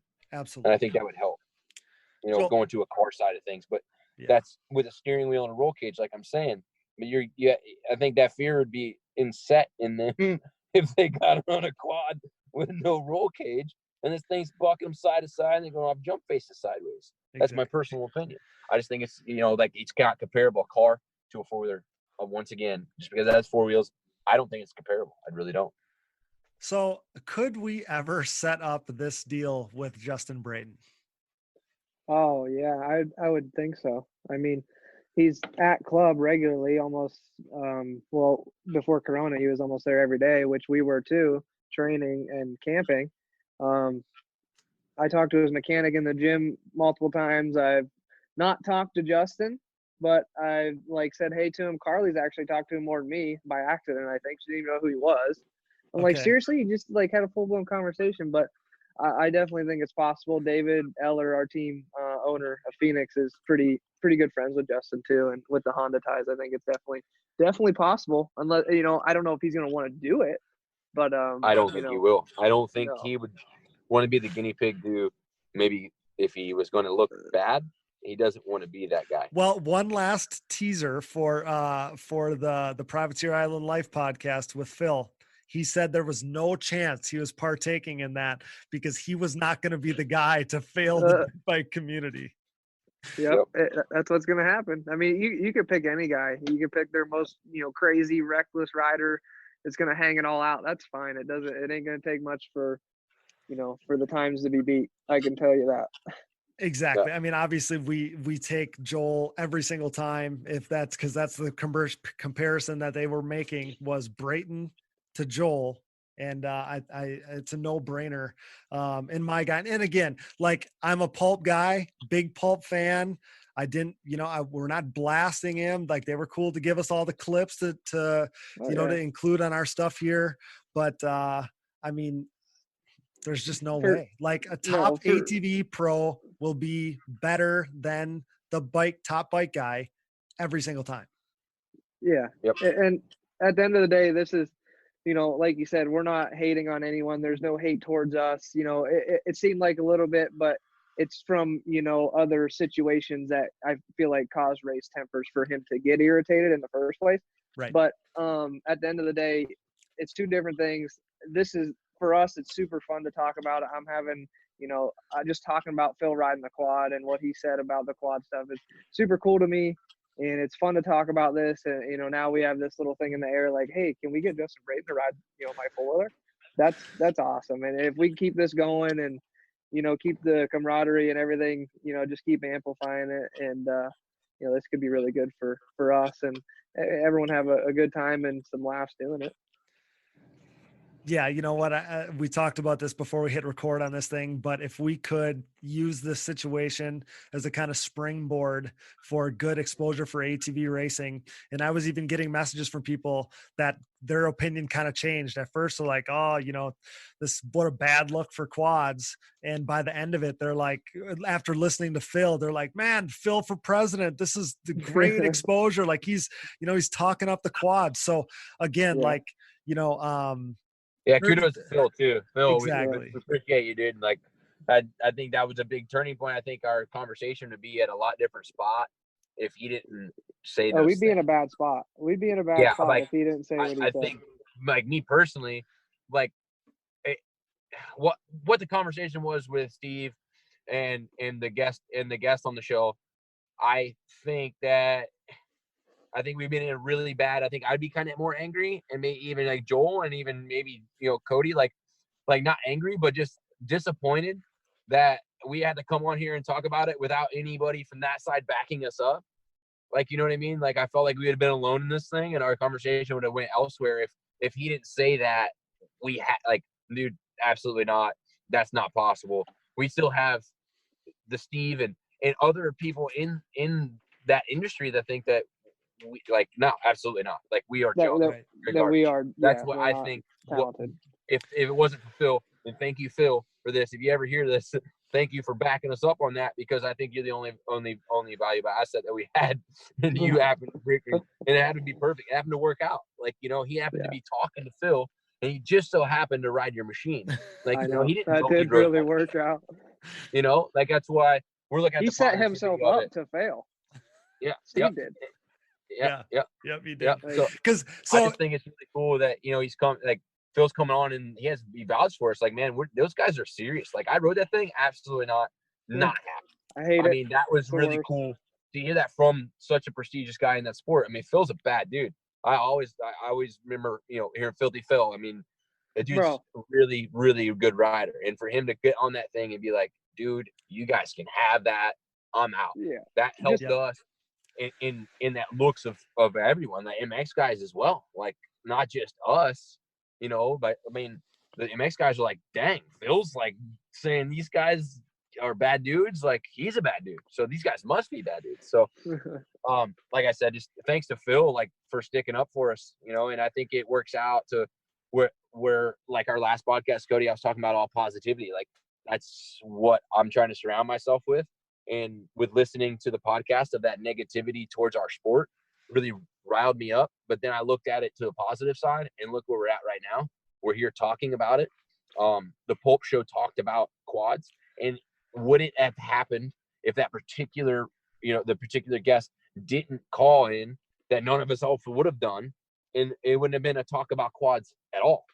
Yep. So I think now that we're able to kind of hold our own here and kind of talk about it ourselves and kind of get this next, like the next step to this conversation, because they had their step, you know, and they had Phil, and now it's our side. So I think we're going to have a lot of positivity come out of that for our sport, for us.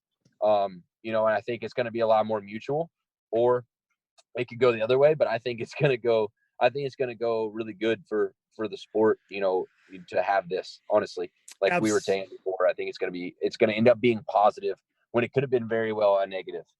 Absolutely. Again, like top level guys, bikes and quads, have respect for each other.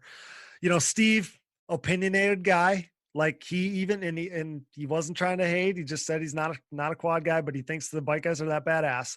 But, you know, Phil, nothing but respect for the quads. JT, who's a fly guy, like, you know, you guys know, like he's got a lot of stake in quad racing.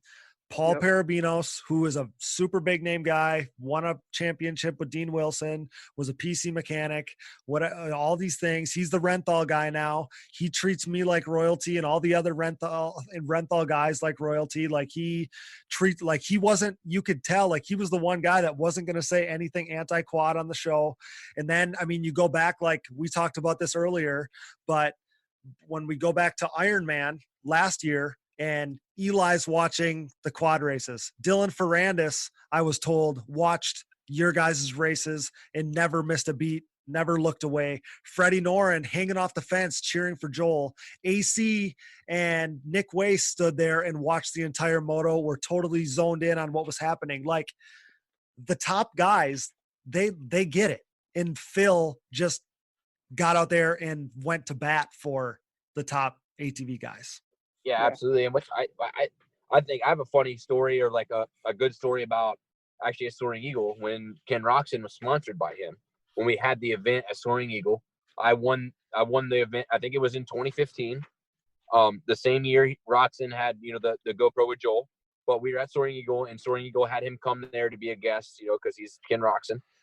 And this is how cool, I mean, the top bike guy is. I roll in the casino that night, and he's like, "Are you the quad one?" I'm like, "Oh yeah, hey, what's up, dude? We're sitting at a blackjack table," and there's no joke. I mean, he was off season. I just got done winning my like first race ever. All right, we're clinging glasses, dude, freaking knocking back cocktails together at the blackjack table. We go like, it's funny because I never brought up racing at all, so we were just two people. And it was so cool because he respected me. I respected him. We didn't even say anything about racing. Then we went to the bathroom. I didn't even know he was in there. I went to take a piss. He's like, "Hey, what's up?" We freaking high-fiving at the urinal. The dude's a cool dude. These guys, you know, these guys respect us. There's no, you know, these top guys do. You know, that's where we're at. And that's just a funny story that I had, that me and Kenny were getting drunk together. You know, I shouldn't be saying this, but I just won my race. He's out here freaking off-season. We were out there cleaning glasses at a blackjack table, Soaring Eagle, freaking partying. It was just like, that's cool though, because it's like he was in that moment in time. It was like he was almost looking at you at the same level he is at. That's what you're getting. And we neither one of us, like he said, "You're the one that won." I was like, "Yeah, man." And he's like, "Oh, good job," you know. And I had a big beard. Like I think it was honestly like yours, Cody. Like actually, maybe it was ridiculous for me. Sure, like it was just it wasn't groomed, not anyways. Like, dude, it's like I wish I could grow a beard like that. My face. It just doesn't work, bro. He's like, "This thing, I shave it because it doesn't grow."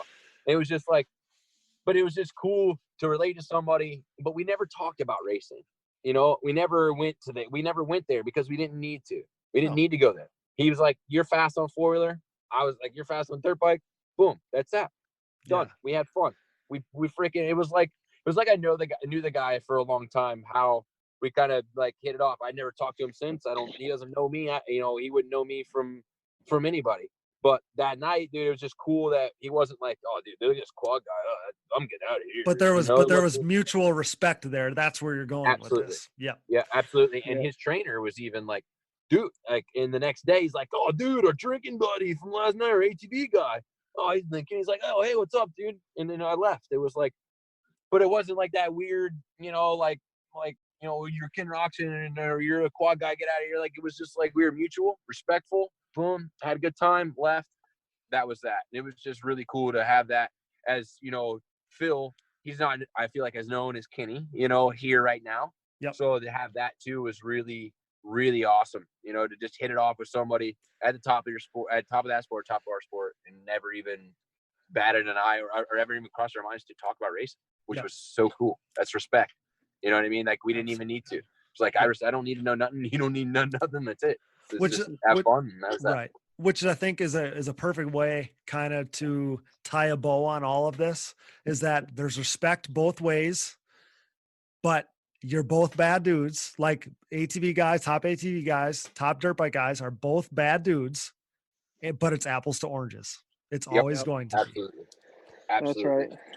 So absolutely. There's no comparing it. I mean, there's just, it's not you can all day. And now that we said that we think we can go finish top 10 in a 250 outdoor, it might start something, it might rile everybody up, but that's just our honest opinions, though. That's just our honest opinions. And I would like to hear from Tomac, Roczen, any of the Webb, any of them come on here and have, or on not on a particular our podcast, but or your podcast, Cody, but or the Pulp Show or something like that, and somebody bring it up to one of those guys and see what they had to say. Because that's the top level of our sport right now. I'm not saying Phil is in the Canadian, motocross right now, but he's not here. So I think with a little bit more of a prestigious rider here in the U.S., if they had something to say about it, like to see if they had to say, I think that would be cool to be able to really relate.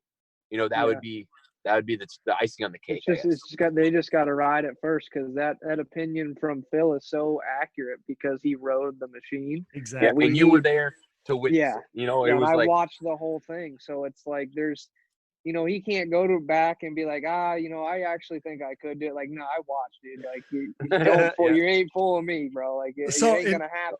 And he said to Steve, he's like, I hate to break it to you, bro. Like, I hate to not agree with you on your own show, but there's no way. Yeah, that was really cool. I mean, he could have easily been like, oh yeah, no problem. I gained a lot of respect for Phil. Yeah, it would have been like, no problem. That could have been easily. I'd be like one of us, like, people are gonna say, oh well, you guys are probably being like that with thinking you go to 250 dirt bikes, but man, we're being straight up. That's just what our honest opinions are. I mean, that's just and Phil gave you his. I'm giving you mine, and Joel's giving you his. It's just honest. And we're not, like we said it many times, not trying to be negative, but you can take it any way you want, guys. I mean, you can run with it. I just think it's a great topic of conversation, and we're gonna get a lot of feedback, and some of it may be negative. I think it's gonna be a lot of positive. I'm so stoked. Like, I'm so happy. It's gonna be fun, because just the same as you, like, you have your fans that watch you ride a dirt bike, and then local guys that have watched you ride a dirt bike. Same with me. I know tons of people have seen me ride a dirt bike, so they're gonna listen, or they're gonna hear these guys saying this and be like, Joel's gonna beat him. Like, he's gonna win. I've rode with him. Yeah. Like, I've rode with a lot of people. So absolutely. My buddy Chris, for another example, real quick before you cut us off, my buddy Chris was he sandbagged the C class in Mini-O's back in 2008. Like, he was the top B rider all day long. He went and won a championship. He should have been in B. He knows that. I know that. Whatever. We were just out riding for the first time. He's the first time he rode in a dirt bike. Okay. I mean, he rode a dirt bike for the first time in 5 years, 6 years. I was showing that boy, I was showing him up. He couldn't even, he wouldn't jump these jumps. I went out and burp, burp, burp. He's like, dude, oh my God, I got to do those now. But he was a really good rider back in the day. I mean, a top B rider at Mini-O's, that was the last time he was running. That's a fast dude. I mean, that's really fast, and And then he gets on my quad. He rides my quad around. He did not even think about getting those tires off the ground. He said, nope. I'm like, dude. And I was like, dude, you got to hit this first double. I was like, dude, you got to hit this first double. It's 10 foot, dude. I could jump it on feet, you know? I'm like, you got to hit it. And if you ever see videos, it's at this private track where there's a double section. It's pretty small. He hit the first one, and boy, he locked up those brakes so fast. He said, absolutely not. I'm not jumping that next one. And the next one's only 15 foot. Like, they're tiny. He's like, nope, not getting these tires off the ground again. He freaking pulled off, shut it off, said, I have no desire to ride that thing. That's so funny. And that's just a real comparison last week. You know, he's just like, absolutely not. Yeah. So like I said, I mean, the respect goes both ways, but in my mind will forever be Steve. It'll be burned in there saying that Tomac could like no problem be a top guy. And Eli's a bad dude. He's an amazing athlete. He's an amazing athlete, but you could give him a year to nonstop prepare, and he's not going to be a top 5 ATV pro. He's not going to be that speed. There's no way. Because like I said before, and like I said on the wrap-up show, this is what I like. You can't go faster than you guys are going. You can't. Like, pick whoever you want. Top tier ATV pro. You, Joel. You, Jeffrey. Chad. Thomas. Whoever you want to pick. You will be a better bike rider than than any top pro bike guy will be a quad rider. Like, final argument, stamp it. There's no doubt. Done. 100%. 100%. 100%. That's our argument. We're sticking to it. There you go. There you go. So before I let you guys go, let's talk about ATV racing, current ATV racing for 1 second. Like, what's going to happen? Like, what's your gut feeling? Do we go racing in May when they have, I guess that's basically our kind of amateur season opener, you know, your second round. Will we go racing by May 24th, 25th? You got a gut feeling on this? That's my birthday. Hey, that's my birthday. And we are racing. That is going to be, I feel as if it's going to kind of be right on edge. Exactly. Personally. Yep. I really do. I think it's going to be right on edge, but I have faith that my birthday is going to allow me to race on that day. It's going to pull it through. It's going to pull through for everyone. Your birthday. That's what I'm thinking. Yeah. But I think it's going to be right on edge. I felt like it's getting better. Like, I feel like it's gradually getting better to the point where, you know, it's going to open back up, because eventually, you know, it's already affecting people so badly, you know, that they got to go to work. Same for us. We got to go racing. We have contracts that, you know, we have to fulfill. Like, we need to go back racing soon, and we do not want to lose any rounds, of course. So, you know, we got them rescheduled as of now, which is great. But my gut feeling is we will be racing in 2020. I really hope Ironman is next on the list. I think so too. I have no doubt in my mind that we're going to go racing. And like you said, and Harv was harping on this when we had him kind of come on and address the situation, as he said, like, the one positive is that no races have been canceled. Everything has been postponed. Like, we're like same full schedule, just a little bit tweaking of time frame. Yeah. And for me personally, I like it. Yeah. Because for every year, no, I'm saying like the schedule change. Yep. Because every year it's the same thing. We go these tracks the same. I have tracks I'm good at and tracks I'm bad at, and I feel like this throwing, I don't know, like, I think throwing races in a different area, which people can say what they want, but I think it would be a closer championship battle because of the races, how they're mixed up differently. If they can mix them all up, like do a Scrabble and then like, you know, on the internet or something, and then pick a schedule every year, I think that would be awesome, because I think every year you see almost the same thing because the tracks are in the same exact order. You know what I'm saying?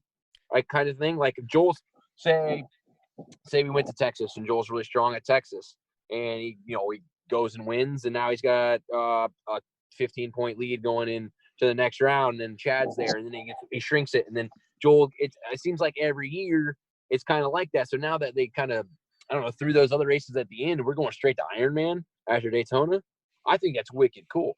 I really do. I think that will mix up the racing better, my personal opinion, because from track to track we all vary. So if you want to change something, now it kind of made us change the races, and it changes the racing.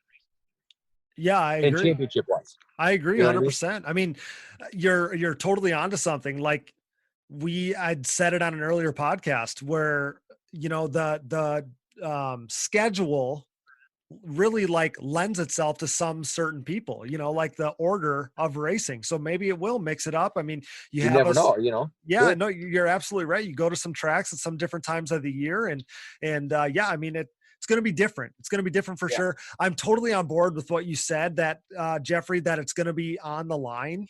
But now our first round's Ironman. Yeah. When is I'm not saying because we already raced Daytona, but it's been so long. We're showing up instead of our first round being Daytona. It's technically now Ironman. I mean, we're going Ironman with a blank slate almost, because it's been so long since you raced. We're going to show up there like Daytona is. So we're going to be like chomping at the bit. We're all going to be like, let's race. And that's going to be a whole different ball game to start the year out. Technically at Ironman instead of Daytona now, I feel like, because they're all going to be talking about a bit. We're all going straight to outdoors instead of starting Daytona and then going outdoors almost. You know what I mean? Yeah, I feel like with it's a fresh change. 2-month start or whatever we have before Ironman. I feel like it's going to be an outdoor motocross series now, because we just let's do a supercross race, 2 months, 3 months before this race. You know what I mean? It's just going to completely change the whole aspect of the series, I feel like. No, we're going to get better weather too, so that's actually going to be really nice. That's what I'm saying. There's so many different variables, and we can go to Ironman, and so many can pull it. Like, you're really good there, Joel, and I don't like it, but I'm also really good there. But you know what I'm saying? Like, I've been good there a lot, so like I'm just chomping at the bit to go there for the first round, because you get say I go and beat you. I'm just hypothetical, and I come out and I'm going to be on an all-time high because I went to Ironman. I've been good there. I started the season that way, and then it could carry through the whole season by me getting that win at Ironman, and then in the normal series it would have came in the 4th round, and I already, you know what I'm saying? Like, and I've already been out because I didn't do good the first 3 per se. That's just hypothetical, but it could change a lot of stuff. I really do. I really think that. And the one thing too is everybody is going to be so damn grateful whenever it is that we get to go racing. Like, everybody's appreciation for it is going to be unlike ever before. I agree 100%. I feel like it's good. Like I said, the negativity of this it could easily look at the negative that the COVID-19 has brought, but look at the positive that now it's like everybody well, why don't we change the schedule? Like, a lot of people say that and it just never happens. Well, here we are. Like, it's like, look at the positive of it. Well, I mean, the series is, the schedule is changed, it might be a little later in the year and people might be upset about that, but I think it's going to be good. I think it's going to make the racing better. Absolutely. I think, like I said, we are going to be on the line as to if Crawfordsville Ironman is the race that we get to go back going or not. The one thing that might help us is it seemed in Indiana, like it started early there. So I think that there's a chance that they kind of move past this sooner than maybe other places.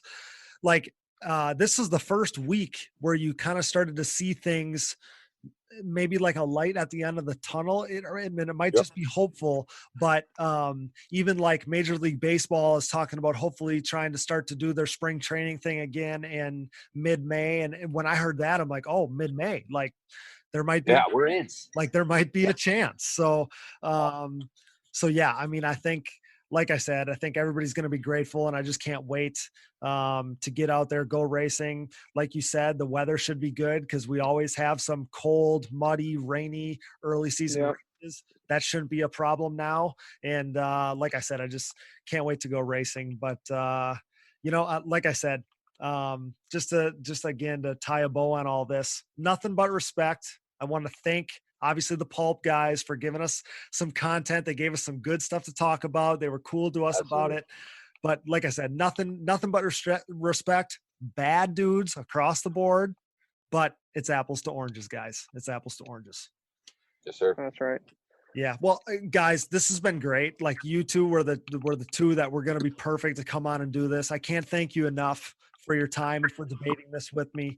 And, you guys are always welcome here. So just stay safe, stay healthy, and come back soon so we can do this again. For sure. Thank you. I'm definitely glad to be a part of this one. It was really fun. Super good topics. And, I'm sure we're going to have more to talk about very soon. Yeah, I feel like we're going to be back on next week, Cody, because everybody's going to be asking more questions.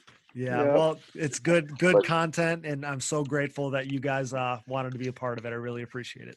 Yeah, dude, we thank appreciate you very you, much. Cody, and go ahead, Joel. Oh no, I was gonna say thank you very much. I'm super, glad to be back on. And like I said, I'm not a huge podcast guy, but I'm getting the hang of it, and I'm going to start to listen a little bit more of them. I guess my name's getting tossed around a little bit more than normal. So, I just want to, keep on top of that and, keep up with everything. And definitely whenever you're doing another one, give me a call. Yeah. Thanks, Cody, man. We really appreciate it. And we really appreciate you doing this podcast, man. It's, I think it's huge for the sport, and especially this topic is going to be a real game changer for us, I believe. So, thank you, man. And then Dallas back there, doing all the work behind the scenes, and you as well, doing all those hours of research and things like that, putting this all together, man. It means a lot. It made our lives a lot easier. We just came on here and talked racing, man. That's what we like to do. I think me and Joel, man, I was on the phone with them earlier today talking, a racing for 20 minutes, just like, completely off topic of this. So everybody needs their fix, right? So yeah, absolutely. I enjoy the crap out of it, man. I'll sit here and talk to you. I mean, it's 9 o'clock. I can sit here for much longer. I'm like really enjoying myself. So yeah, appreciate you guys, man. And Joel, thanks for bull crapping with us, and we had a good time, man. Thank you. Yeah, more ATV content than ever before. I love it. Thanks so much, guys. Yep. Thanks, Jody. Thanks, dude. Man, those guys are so cool. So as we referenced, the Pulp guys do a wrap-up show reviewing what happened on Monday night, and I was invited on as the voice of ATV racing. Here's that clip. Enjoy. All right, boys, we're back for a little bonus content on the quad segment. I want to introduce first, let's see, he is a 3-time ATVMX national champion. He is a former ATV Derby Pro World Champion, 2019 ATVMX National Champion, the Plus 25, and 2014 AMA ATV Pro Rookie of the Year, Cody Jansen. What's up, dude? What's going on, Darkside? Oh, not a lot, man. We're going to talk some quad stuff here from the Pulp Show Monday night. Typically, I just do the 2 guests, but you got yourself and my next guest, Mr. Jim Vidmar, reached out to me Monday night. Jim, how are you doing, man? I'm good, Darkside. How are you? I'm doing good. I don't have a resume for you. I don't know. You could be a national champion as well. I don't have that information if you are. But let's talk a little bit about this. So, obviously, it was funny. It was fun. Steve got wound up. Cody, I'm going to go with you first. What are your thoughts on Hammy and how Steve handled him? Steve got, like I said, Steve got a little he went on a race tech rant, said that, quad guys are failed motocrossers, failed dirt bike riders. Give me your overall thoughts on the topic, on the subject, and on Hammy. Yeah, I mean, Hammy, the thing is Hammy knows what he's talking about. He came in a little tuned up, he wasn't in good position, good condition, because Hammy's a former pro himself. He's a former Rookie of the Year. Like, he knows what he's talking about, but he wasn't able to articulate what he was talking about. So, to have him call in a few times, I think it was a little cringeworthy. But Steve took it like a champ, and I think it's even worth pointing out, honestly, that Steve wasn't hating on quads. I mean, him and I even messaged back and forth a little bit about it today, and he just wanted to reiterate, there's no issue with quads, nothing like that. It's just that, quad guys are failed dirt bike guys, and that in itself isn't true, I don't think. But, I think that Steve is underestimating how difficult ATV racing is. Okay. So I just had Andy Gregg on and Chris Riesenberg from Race Tech, and we were talking about that just a little bit, Jim, and I'll get your thoughts here in just a second. He said he went and or Chris, I think it was, went and looked up some of the stuff about Redbud that year that Hammy was talking about, and track prep was quite a bit different. Apparently, it was a little, smoother maybe. Do you, when Hammy says, "Oh man, I was within a few tenths or a few seconds or whatever it was of Brayton," how realistic is that? I mean, how comparative would you say that is? So, I mean, yes, obviously there is going to be different track prep because having hundreds of quads on a track is going to make it different. And obviously having all these bikes and it's going to get bike rutted and all these things, like, yeah, track conditions are going to be different. But if you have Redbud quad preps where it's, you know, it's blue grooves in some spots, it's fast in some spots where, you know, you can kind of bomb the corners and stuff like that. Like, if you put blue groove out there, quad prep, they're going to run away from the bikes. And then if you have bike rut, obviously the bike guys are going to have an advantage. So if you go somewhere in between, like, I know that there's a video out there on YouTube of Ken Roczen and Joel Hetrick from 2015, like at Red, their helmet cams on. Like, Joel Hetrick and Kenny are pretty close. Like, I think actually Joel ends up like running the faster lap time. So, I mean, I just wish that Hammy could have been able to articulate what he was trying to say, because he's not even trying to, you know, he's not trying to compare himself to JB. It's just that, like, on that day, on that track, he could run that lap time, you know? Yeah. Jim, so, that I think Hammy's saying so many times over and over, well, my times were close, was what was kind of, one, it was entertaining as a listener. It was funny, but Steve was kind of like getting, you know, he was over it pretty quick, I think, with Hammy. But what did you think of, Hammy was busting balls with JT, and JT said basically, as a joke, I'm sure, but it doesn't take any talent to ride a quad. That's for you, Jim. You know, I think that JT and everybody on the call made some good points, and I think JT was very complimentary of the quads, and I think JT got turned off about, kind of like Cody said, the way that Hammy came in so hot right from the beginning. Yeah. And I think that was the biggest thing with JT. I think I agree with Cody also that I think Hammy couldn't articulate exactly his point, which as a quad guy I got that with the right conditions, the quads can run competitive times with the bike. But I think Steve and everyone was kind of missing that based on the way that Hammy was putting it out, and the fact that Hammy was a little bit maybe intoxicated also maybe contributed to that. It certainly made for an interesting call and a lot of entertainment. And I think I appreciated, you know, at one point Kit gave a shout out to the quads. Paul several times stood up for the quad guys. So I think all in all, everybody was pretty respectful of the quads and had some good things to say. I think that the conversation just got off on the wrong foot when Hammy came in. Yeah. Not right at the beginning of JT.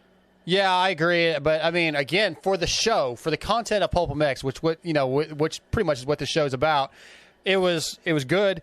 There was a few people online that were kind of busting on it. They didn't want to hear about it, but I found it very entertaining. I laughed numerous times. So, Cody, as content, whether Steve, you know, means it, you know, that whether he really believes, you know, Eli Tomac could be leading be a top 5 guy in the quad nationals in 4 months or not, whether he believes that or not, it was an extremely entertaining segment, and I probably will go back and listen to it again. It was. I mean, I've listened to it a few times. It's, like I said, it's cringeworthy when Hammy's, you know, kind of trying to say what he's saying, and I'm like, I can't, it's hard to listen to some of it, but you know, JT is obviously going to bat somewhat for the quads because Fly has so much, you know, market share of the quad market. Paul at Renthal, and he's my Renthal guy. He's Chad Whedon's Renthal guy. Like, he, you know, he's not anti-quad by any means, but again, like, this is a good talking point for the downtime that we have right now. But you know, like, there's just so many things. Like, as a beginner, like, they're onto something. I mean, as a beginner, it's easy to putt around on a quad. It's easier to putt around on a quad than it is on a bike if you put a beginner rider on a quad versus getting them on a bike. But it is also true that it's harder to ride a quad fast than it is to ride a bike fast. Like Steve said, like, 4 tires means more stability, which is true. But 4 tires also means that, you know, you're hitting more bumps, you're being affected by uneven faces, et cetera, et cetera. So, like, it's so different. And this is an argument that will exist until the end of time. But like whoever you pick from top level pros, ATVs, Joel Hetrick, Chad Weenan, Thomas Brown, Jeffrey Rastrelli, it doesn't matter. I truly believe that they will be better bike riders than any top bike guy putting them on a quad. Like Eli Tomek's a bad dude. Like Eli's a bad dude, obviously amazing athlete, all these things, but you could give him a year nonstop, and I truly believe this, to prepare, and he's not going to be top 5 pro ATV speed, because the top 5 pro ATV guys are riding those four-wheelers as fast as they will physically go. And and the other thing too is like fast bike guys have respect for fast quad guys and vice versa. It's the goons, for lack of a better term, that bash on each other and can't coexist. And like Alex Ray talked about it, Filthy Phil talked about it on the Privateer Island Life podcast, and he kind of basically said to Steve, he's like, "You're wrong." Because Phil would know, because he's been training that club, and that's where Joel Hetrick is, the reigning pro champ. And he said he rode Joel's quad a little bit, and he said there's no chance that one of those bike guys is going to get on that quad and be comparable. So, again, great content. It was like awesome for us. Good for the quad community to be talking about this. Obviously, I wish Hammy wouldn't have been the way that he was for the quad community, but even just for me to be able to kind of be on your show, talk about quad stuff a little bit.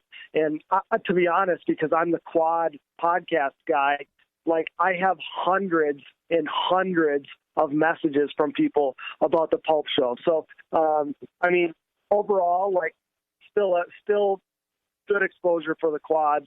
We're just trying to, kind of fix the dumpster fire that's going on and kind of right some wrongs from the other night, I guess. Yeah, I did forget to mention that you're the host of the Digging Deep ATVMX podcast. So yeah, if you guys want to check that out, that'd be really cool. So I was going to ask you the question that you sort of just answered, but I want to ask Jim the same question. What do you think? You think it'd be easier for a top-level motocross guy to go to quads and be competitive, or vice versa? I think it would be easier for the top-level quad guys to go to a bike and be competitive. I agree with Cody that there are so many more things that you have to take into account on the quad that you do on the bike. And I even take it one step further, because I've been around this game long enough to race three-wheelers, which takes a little bit in one segment. And I even think it took a better rider to go faster on the three-wheelers back in the day than it does on a quad. Those things are gnarly, or were.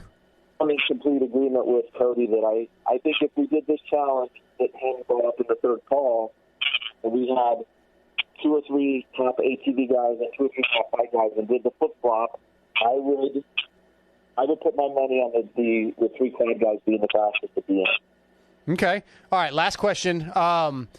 With the Walker Fowler jersey thing, which Jim and I have talked about it, but I want to get your thoughts, Cody. Look, I've said before on the wrap-up show for that episode, if I was a national champion at anything, I would probably take my number 1 plate and wear it as a necklace. I'd be so proud. But that's a little bit of exaggeration, obviously. What do you think? Is it cool to wear your jersey, your personal jersey, out in public to an event? Yeah, I can't get on board with that. Not going to dog on Walker. Walker's killer athlete, amazing competitor, all these things. But even me, like, I'm not going to put my jersey on and wear it around. Yeah. I can't even wear my own apparel around. Only my Digging Deep stuff is cool, but not my own national championship stuff. I can't have a hard time wearing that. But again, I don't want to dog on Walker, but you're not going to find me wearing my own stuff. It's actually that's one of those things with the ATVs. I hate that wearing your own jersey is now associated with ATV guys. But, right. But I guess we'll take what we can get, I guess. Well, boys, I appreciate you coming on for a few minutes and giving us a quick your thoughts on the Pulp Show from Monday night from Quad Guys, man. I really appreciate it. Thank you. I appreciate it, Darkside. Thanks so much. Incredible content tonight. I think we were able to talk some sense into the ones listening and insert some knowledge into the debate. Again, we have to agree to disagree, but big thanks to Steve Matthes from PulpMX for allowing us to use some clips, and thanks to Darkside for having me on the wrap-up show.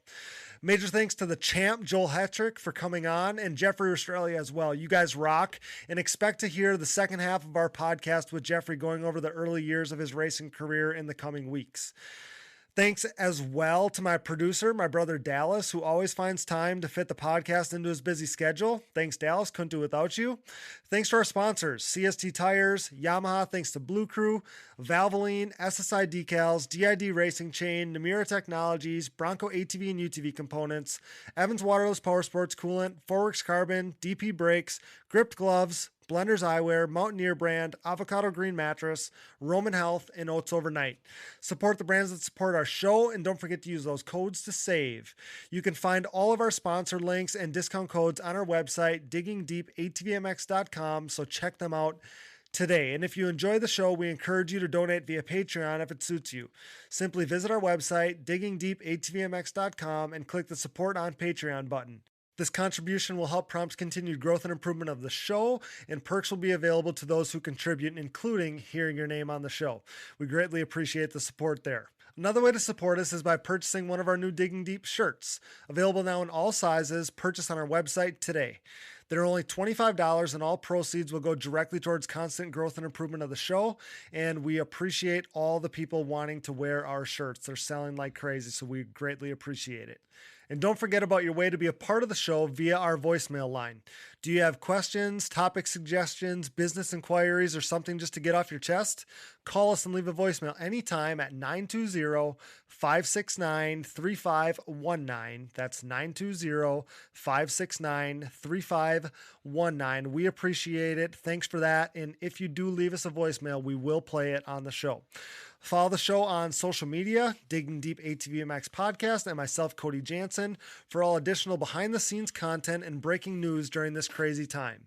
But for now, stay safe, stay healthy, social distance, and keep that support coming while we keep the fire content coming as well.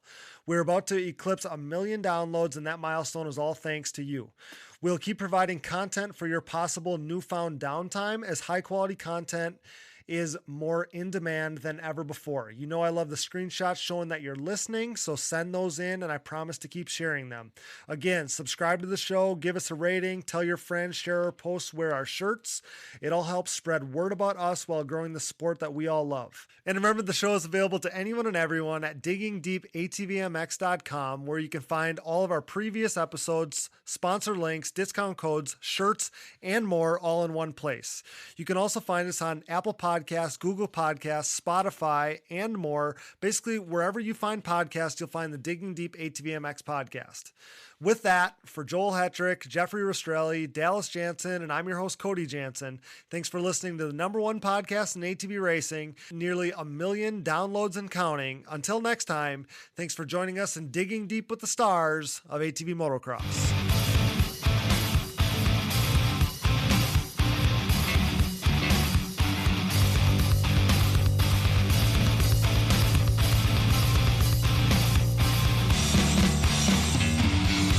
I remember watching Doug Gus, I don't know who it was, Steel City, running the same times Friday afternoon as James Stewart was on Sunday back then at Steel City. I would need to check this out. I'm dead serious. It was mental. I've never seen quads go that fast. He's got more DNFs than James Stewart. See ya. Love ya.